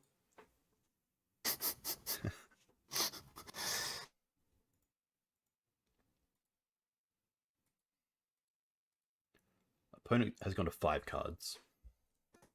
Yeah, so I like this plan a lot more. Like, I mean, I think it was already like pretty sound, but as they go down in cards, the Thoughtseize is just moderately backbreaking. Yeah. And this hand can ignore a lot of their key cards. Like this hand does not care about Chalice once you fire off this Thoughtseize.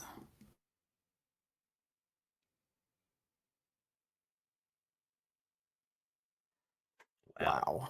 Pitching a Brazen Borrower as Wow. well is huge. Oh, good to know they do have that. Surely it's turn 1 Spellbomb or Piercing Needle. I'm not too sure what you try to protect otherwise. Emery. Okay. Lotus Petal Chalice. Otawara in the bin, which is irrelevant. Yeah, we don't care about any of that stuff coming back. Wow, they've gone all in on it. I could see a line here, because we already have the combo, using Petal and Scrying to get Caracas. I mean, you can, but that stalls it by a full turn, right? Because Caracas has to be a land drop. So it's kind of giving them an extra turn versus two cards a turn. I don't hate it because we don't even know they have a second mana source yet. So for all we know, they might just be grabbing that Lotus Petal. Yeah. And they've kind of gone all in on the Emery with that force, so I don't mind taking off a turn. The one thing this does do is it locks us into, we just used our tutors, so if they do have a spell bomb or something along those lines, we're really going to regret this. Because we don't have access to the Besiju anymore. Okay. Okay. Interesting. There's a Caracas in the bin, which is also great. Okay. Oh. X-Mage. Okay. That feels pretty good because they would have drawn that off their bobble stuff if we hadn't taken this line, so I guess there's that.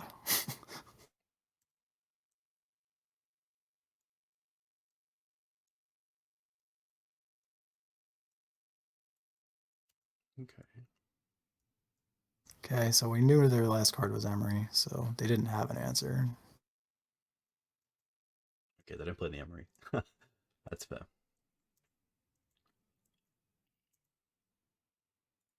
Oof, that's huge. That's great, yeah. Might as well tap. We would like to check. Wow, force pitch at Emery. Okay, so they have one card left. Okay. I mean, even if the one card's an answer, that's kind of okay because we have a second depths to just start over. Exactly. I think in that spot, you kind of have to force, especially seeing the Emery's a dead card. It's kind of just a 1-for-1, and then you're also just hiding the ability. Oh, now we're comboing. And if their two draws were answer and needles, so be it. Yeah. Nice. There we go. Very cool. So yeah, I guess it does seem worth keeping all the Not of This Worlds in since we saw Caracas and Brazen Borrower and Spellbomb already. Yeah, and Caracas. Yeah, so the question, I guess, is are these needles valuable enough to try and make room for bringing another one in since that's a lot of cards that we can name here. Like between the land that can channel and Caracas and Spellbomb. Yeah. They're all like 1-ofs and 2-ofs, so it's tough. Or do we want to risk getting chaliced again and go with Stifle? I mean, it's possible we want maybe Inquisition's not that great here on the draw. Yeah, that's a great point. There's a chance we get chaliced anyway, and if we don't, then a lot of their stuff's just going to get vomited out onto the table on one that the Inquisition can even hit, and it misses a lot of their big stuff. So yeah, be like that, or even like weird as this is, maybe the Safekeeper is better than one of the needles, since it hits all of their stuff. Yeah, that's cool. I was also thinking of Dismember, but we have Caracas for Sai and Emery.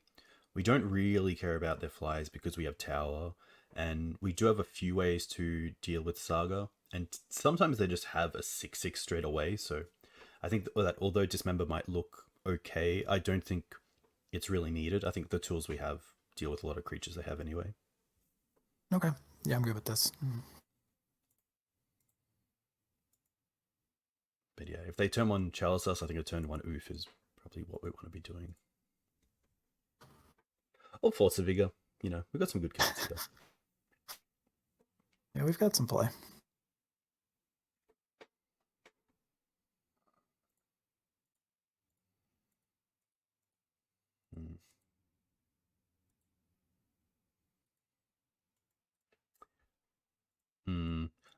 I think the same sort of like narrative that's been happening with opening hands is we kind of have the combo, but It's like pretty like Yeah, this this is one's kind of a not 5. terrible. This one's not terrible because we have the way to push through their blockers. But yeah, we've already outlined so many answers that they have, and this doesn't address any of it. And then on top of that, we have to resolve the scrying to even have the combo. Yeah. So yeah, it's not great. Not great Okay. either, but we're Yeah. not putting back a turn 2 that plays through Chalice. Yeah, I think second Second Herborg here. Herborg, yeah. Yeah. Saw the mouse hovering over Gemstone Mine, got scared.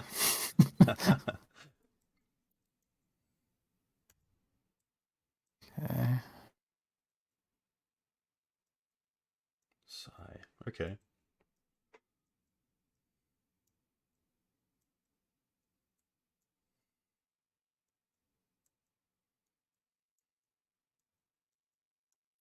Thankfully, Sigh isn't the worst.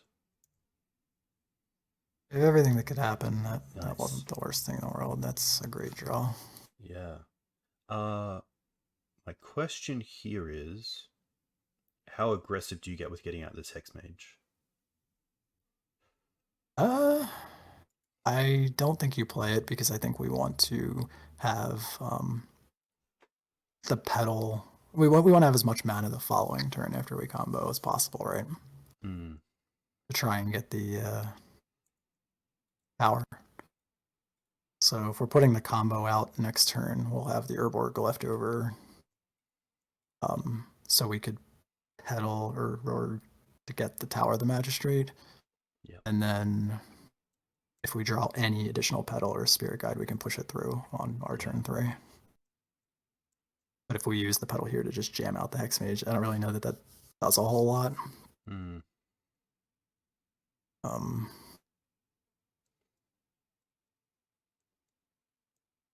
Okay.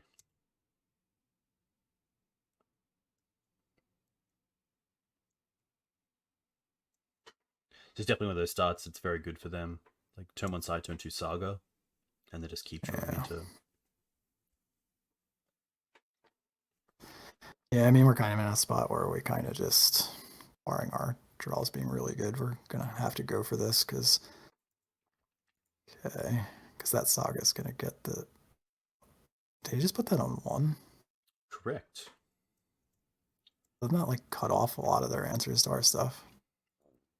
I guess Borrower is 2. Borrower's It 2, it cuts does. off the spell bomb, right? Yes. Crop. Mm-hmm. Okay, that's pretty nice. They chaliced on 1, so unless we're going to Hex Mage the Chalice. Tom, don't ruin my plans. Come on. I mean, I guess we could see what they do.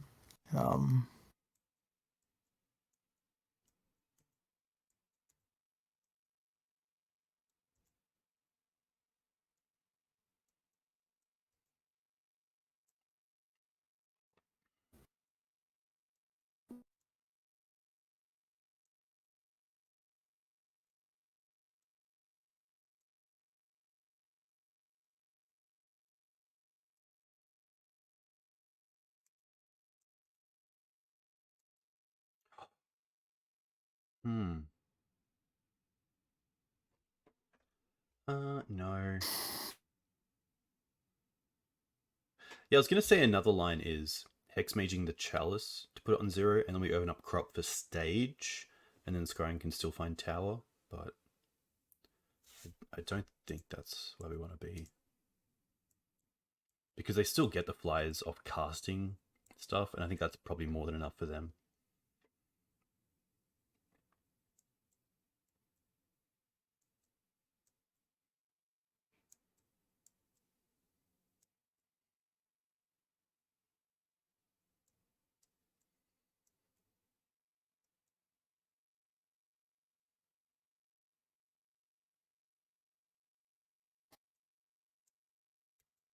It's okay.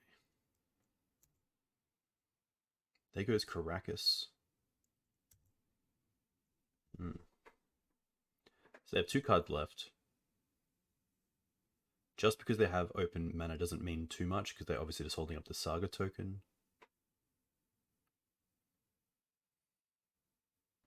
Yeah, I mean, I don't...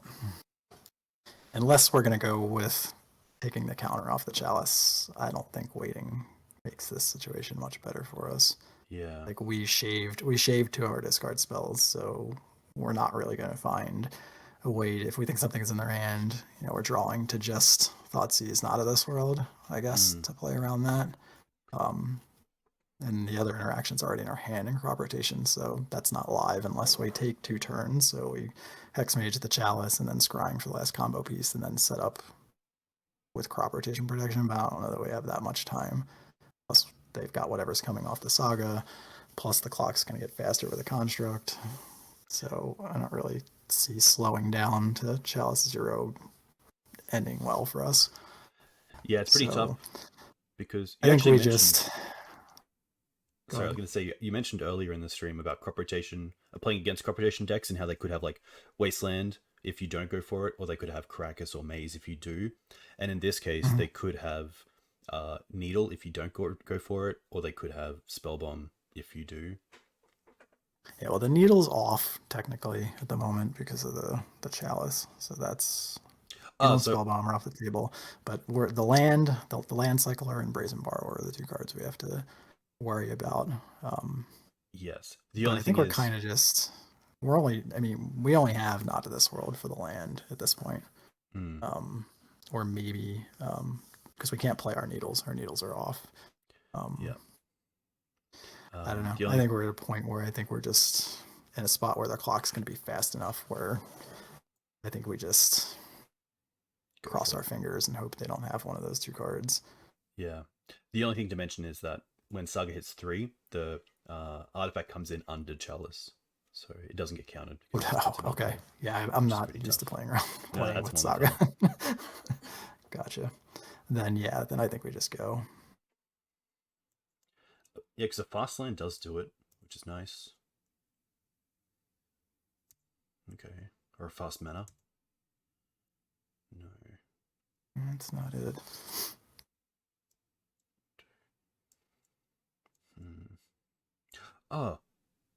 So close. So one thing to note is that Sylvan Scrying getting Boseiju. Oh, yes. So Boseiju is only 1 mana thanks to having a legendary creature, so we can just get rid of this Thopter, right? Yes, that is correct. Yes.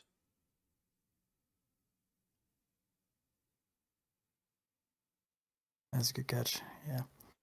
So we want to get Boseiju. We want to play a land. We want to go for green and Boseiju this Thopter. Ooh.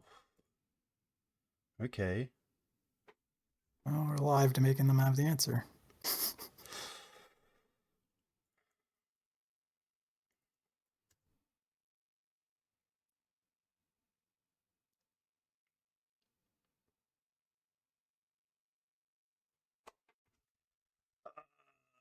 No, what do they have?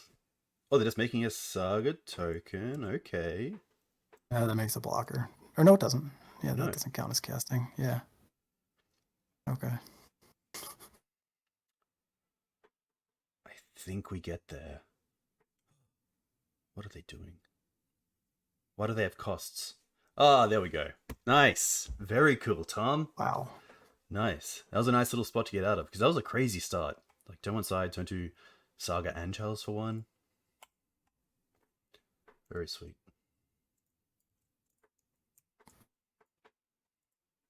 I like it. But yeah, I think Boseiju probably shines in that matchup specifically, given how many targets there are.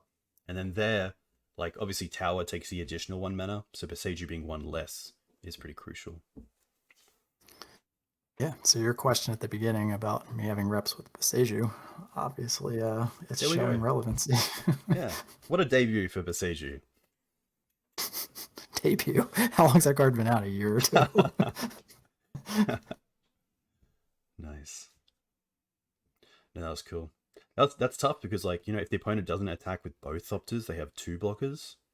But maybe on their radar was just Tower, and if we have Tower, then it gets through any amount, so you might as well just keep pressuring.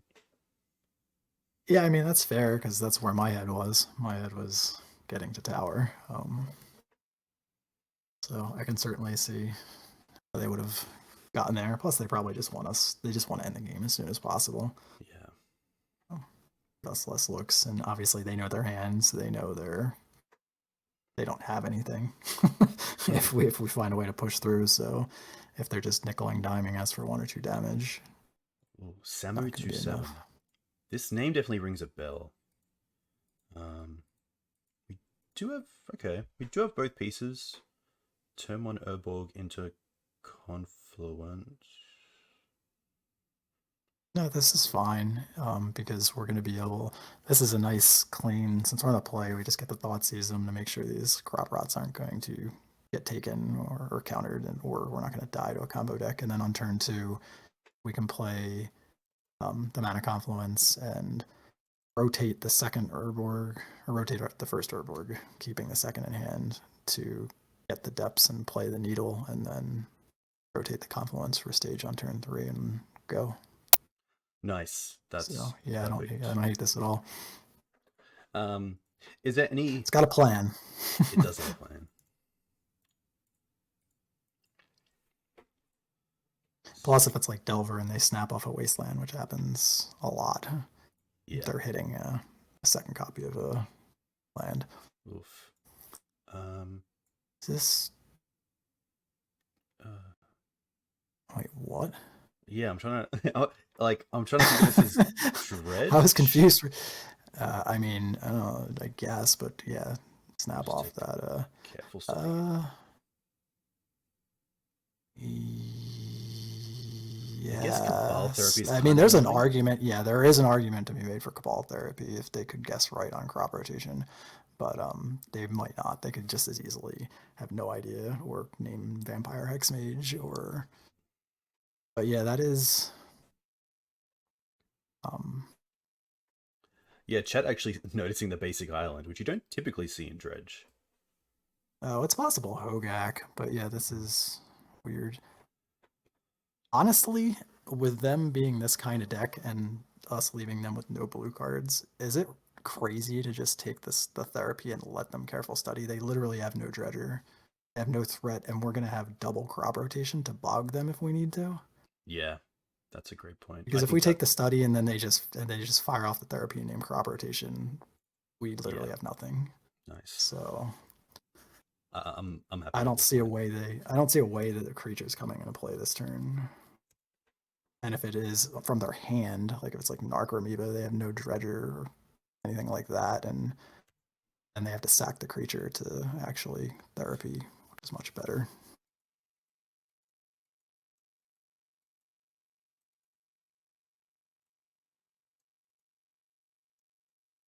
So it does look like Dredge. Golgari Grave Troll. Okay.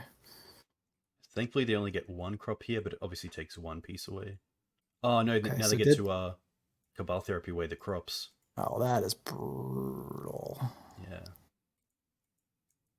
Tom, it's fine. It's fine. Interesting. They don't take the needle and then just Cabal Therapy away both tokens. That is a little odd. Damn.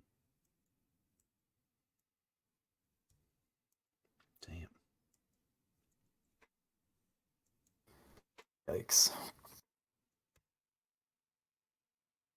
Okay. I think in this case we probably just Confluence for Dark Depths because it turns on both live draws of Crop Rotation, Stage, and also Hexmage. So it's either that or try and wait a turn to bog them.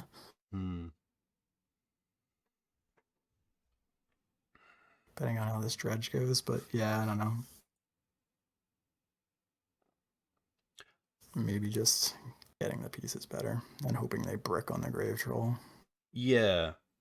I think, maybe like playing to win puts us in a better spot, and then it's really only Narcomoebas that can block, which we have maybe like crop for Sajiri step 4. Oh, wow, okay. That looks like a brick. Underground Sea, Cephalid. This is the weirdest dredge list I've ever seen. Oh, no, they have no dredges. Far out. No, you don't need to needle Cephalid Coliseum when every copy of theirs is in the graveyard. But yeah, I think you just fire it off and just make them fetch, I guess. Question mark? I don't even know. Actually, no, we already have Urborg in play. I don't even know that there's a point to... I mean, you could put it on Street Wraith, I guess. Yeah, that's a great point. Street Wraith versus the 4th Cephalid Coliseum.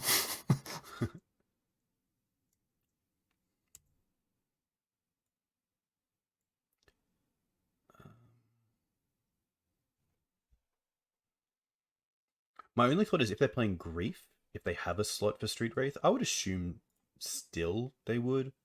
It's just so good at being an instant speed dredger.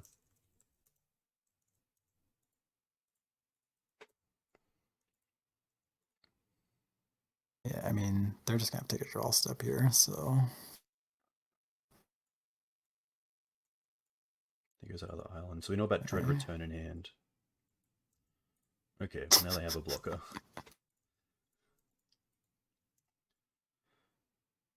Nice.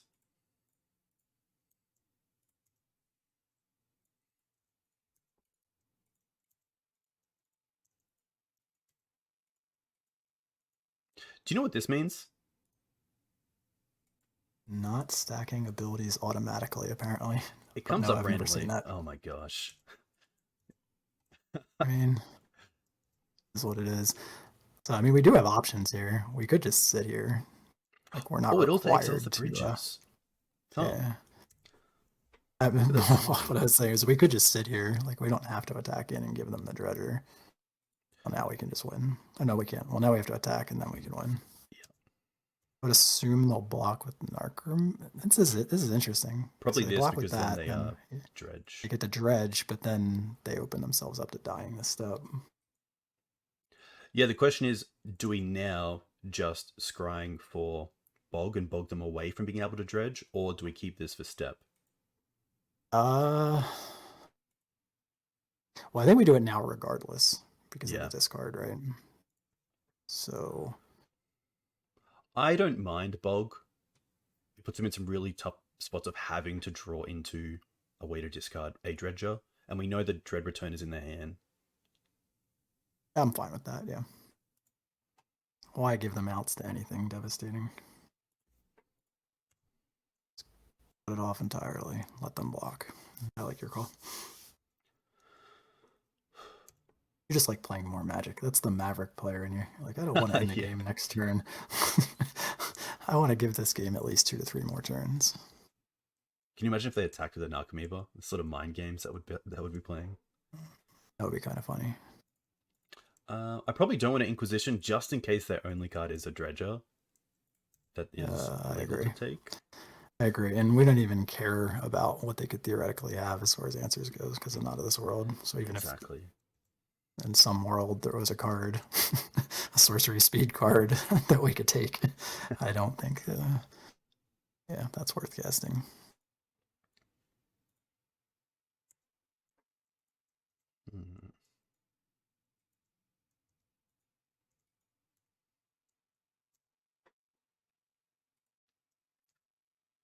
Nice.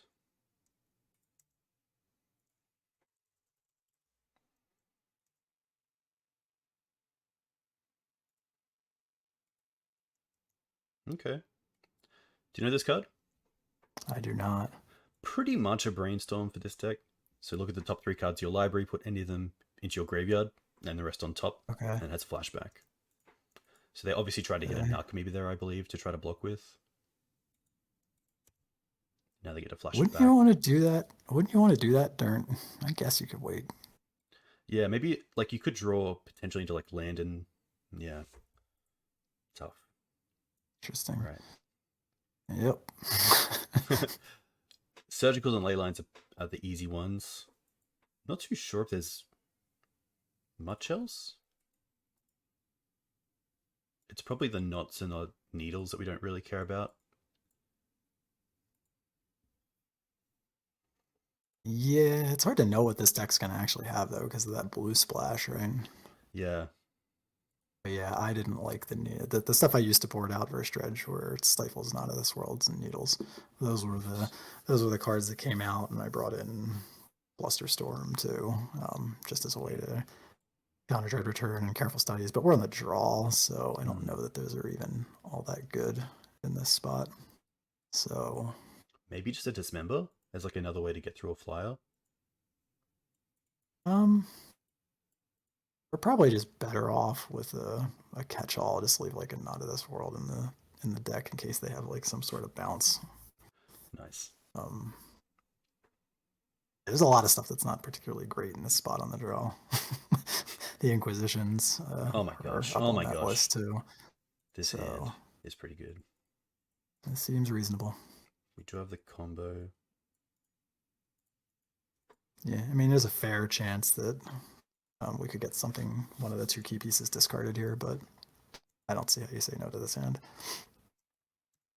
Apparently not. Yeah, I wonder if Chain of Vapor is a card that they might play. It's possible, but we have this nice shiny Thoughtseize.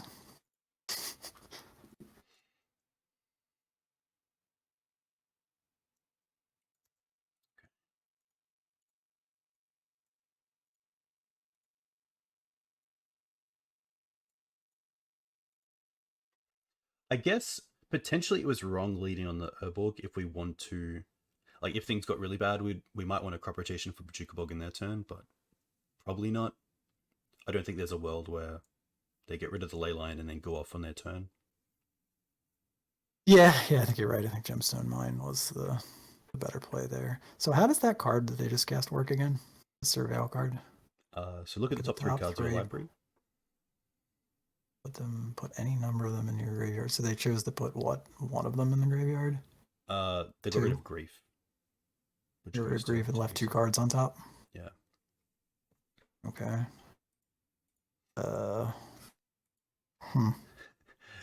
Between Cabal and Therapy again. Sorry, Cabal and Study. Yeah. So they're gonna get the Therapius regardless, because if we take that, they just play Necromoeba and Therapius, right? No, because we have Therapius.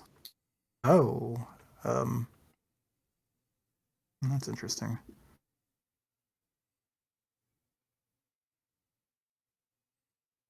Yeah, I don't hate taking the Therapy then. Yeah, nice. Especially because it just leads to a turn 3 attack with a 2020, even if they have a Necromoeba. Fair enough.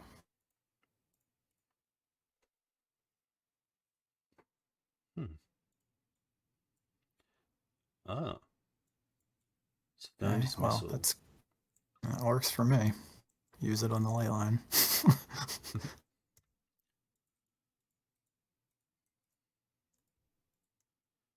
Okay. So Troll. We know the last two cards, right? Correct. Necromoeba and one other. Okay. I think Dark Depths would have been a sweet draw, because then we just have go for the combo and then crop away the Urborg for depth for our Bog. But so I don't despise just throwing the Hex Mage into play off these two lands and passing. Nice. And seeing what happens. Like, nothing bad can happen here, because we can choose to bog them if we want to. And we've got all bridges shut off. So this might make them think the path is clear. They hit one Necromoeba. Okay. Thankfully, double Necromoeba isn't the worst. Colosseum.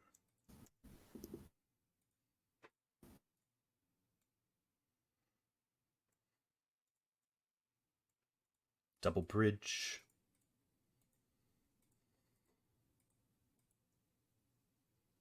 Which is great for us with the Hex Mage.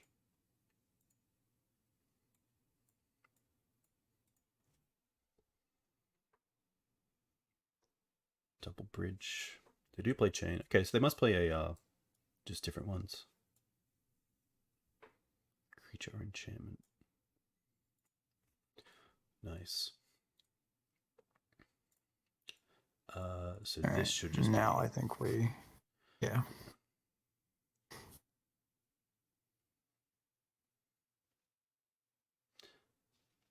Now they don't even have a flyer, and we get to get rid of the tokens before anything else. Yeah, I think they're just dead, right? Pretty sure. Which is always nice. Nice. Well, there you go. Nice little 4-1. That's sweet. Beseju came up. Yav didn't really. I do really like going back to Decay, especially with less Magus in the metagame at the moment. And of course the versatility of Abrupt Decay. Yeah, I mean, I think there's an argument to be made for all different kinds of setups, and I think I certainly understand having access to Beseju makes you want to get away from Decay, but there's just so many spots where having it just be so much more flexible is nice. Like, just in a matchup as simple and common as Delver, like, do you really want to be bringing in Dismembers against Delver and paying X amount of life to kill one of their creatures against a deck that's trying to race you? Like, no, but the Decay is really nice because you pick off the early creature, and that buys you usually a couple of extra turns to cobble together what you need to either play around Wasteland or play around whatever you need to play around, or just get to the combo. And so I think there are definitely downsides, but yeah, the auto wins versus Magus of the Moon, I'm sure, feel really good when you have it. It feels like a lot of the cards in here that are different from the original stock list are in that vein, right? Like Tower's like a free win against the colorless creatures. Dismember's a free win against the Magus of the Moon. So the way the depths ruling works. The collectors are free wins. The ley lines are kind of free. Like they're all these just like sledgehammer type cards, and I think it's good to have a lot of those, but I think it's sometimes good to have flexible stuff as well. And on the Yavimaya front, we did hit mana problems or mulligan hands for mana problems quite a few times, and didn't have it come up the double crop rotation situation or where Yavimaya would be really good. Yeah, I think my default position, before actually testing it, would be that I think I'd prefer the City of Brass for the extra colored source in there over the Yavimaya, and then just track it. It's like easy enough to track. If you're testing the Yavimaya, you just track when it comes up. It's the only one in the deck. If it's the City of Brass, you just track when it comes up. It's the only one in the deck. But yeah, I could see that being a swap.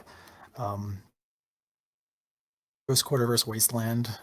We hit the Ghost Quarter trick with Doomsday, so that was one of its relevant interactions. I do think Wasteland also would have won that game, because if they lost the Underground Sea regardless, I think they were going down based on the pile.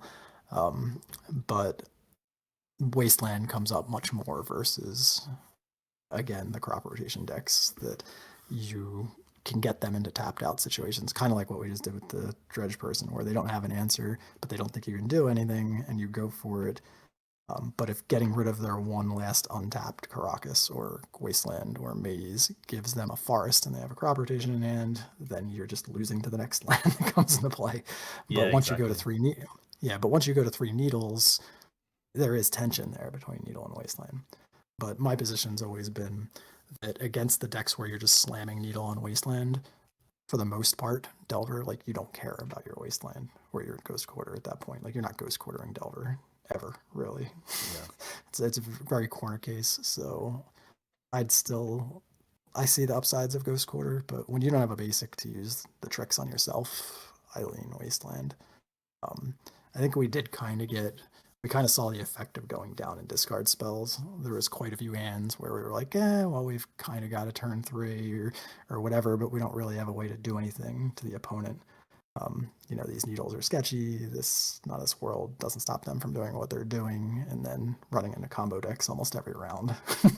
You really felt the missing discard there. So yeah, I think there's a lot of stuff that could be tested out, but I was really impressed with Beseju, for sure. Yeah, which is nice. That's definitely Definitely a card that should be there. We played against Breakfast, Doomsday, 8cast, Dredge, and Reanimator. Reanimator. It was a full Nice. 5 pack of combo decks. So Yeah. yeah, I mean, so it's entirely possible that the discard swap is correct in a broader meta. We just happen to see the portion of it that like Max makes you feel bad about having less direct interaction on turn one. Like you don't have that proactive interaction, and sometimes you just die. You know, like I don't think duress would have mattered in the match we lost because we literally lost to creature combo piece into creature combo piece. So the duress would have just been sad if we had cast that on turn one. Yeah. But I, but yeah, it's I don't know. The list looked pretty good overall. We didn't even hit a lot of our key cards in the key matchups. Like we never saw an oof in either of the post board games versus 8cast. We did see the ley line twice and 2 of our 4 Yeah, graveyard Leyline was kind, matchups. for sure. so, so yeah, I don't know. I liked it. How did it feel to you? Yeah, it felt nice. I have the same sentiment about the opening hands. I think a few of them were just kind of the combo and random lands. Um, Otherwise, it felt pretty good. I would like to, especially with your thoughts on Flusterstorm, I think that having the extra Rainbow Land in City Brass would be really nice. Because the ability to have a land that is kind of an underground sea for this deck for both Hand Disruption and Fluster is very relevant. Um, and yeah, I think as well, just making sure you can win that early game against combo is pretty good because we are a combo deck with actual disruption, which is really nice. Some other combo decks don't have that in the same sort of way that we do. And we have multiple ways to do it: hand disruption, stifle, flusterstorms, crop potentially. Um, but yeah, I just love the deck. It's really fun to play. It's a lot of lines, um, especially like spirit guides and petals make things a bit quicker, which can be fun to play around with. Um, Yeah, it's yeah, really really nice. I think the one thing, since we talked about it earlier, the one thing that's coming to mind is the mulliganing decisions, like how you go over like, okay, you definitely want generally a piece of interaction and a relatively fast combo in game one. I think that's not necessarily true when you get into the post board games against these really like almost hyper linear decks, like where they're only trying to do similar to us, they're only trying to do one really devastating thing to you. You know, whether that's reanimate Brand or Dredge or kill you with the Cephalid combo or Doomsday or whatever, where at game one mulligan thought process like definitely shifts in the post board games. Like I don't think we need to have a turn 2 or turn 3 win if you have a thought season of Flusterstorm or 2 pieces of interaction because the deck is so redundant. Like I know this one's down a tutor, so they run 8 or 9 tutors depending on the version, and then 4 of both combo lands, and then 4 supplemental stages and 4 hex mages. So you have so many cards and tutors that even in the games where we got something countered in the post board games, or we kept a hand that only had one way to get it, you often find your way there, regardless. So I do like having like the overload of disruption, and then you can kind of just find your way into a slightly slower combo in the post board games if you have the devastating cards like Leyline and Oof and stuff like that that really just leverage. yeah. Tom, a huge thank you for coming on. This was a pleasure. Really nice to see you back in action with Dark Depths. If people want to reach out, where can they find you? Just Negator77, pretty much everywhere. Nice. So Yeah. Twitch, Discord, um, Twitter. Almost forgot. Um, yeah, who do you have coming up next? Right up next, I have Connor False on 4 color loam, which would be pretty cool. I've played with Connor a few times. The deck's pretty sweet. No blue, which is always nice. So, yeah, should be Nice. pretty sweet. Well, he's a good guy. I will definitely try to hang around and harass you guys in the chat. Very nice. Thank you very much. Chat, I'm going to have a quick break, but I'll be back with Connor in about 5 minutes. Tom, thank you again. Enjoy your weekend. Many pats to your dogs. Thanks. And You I'll too. catch you guys soon.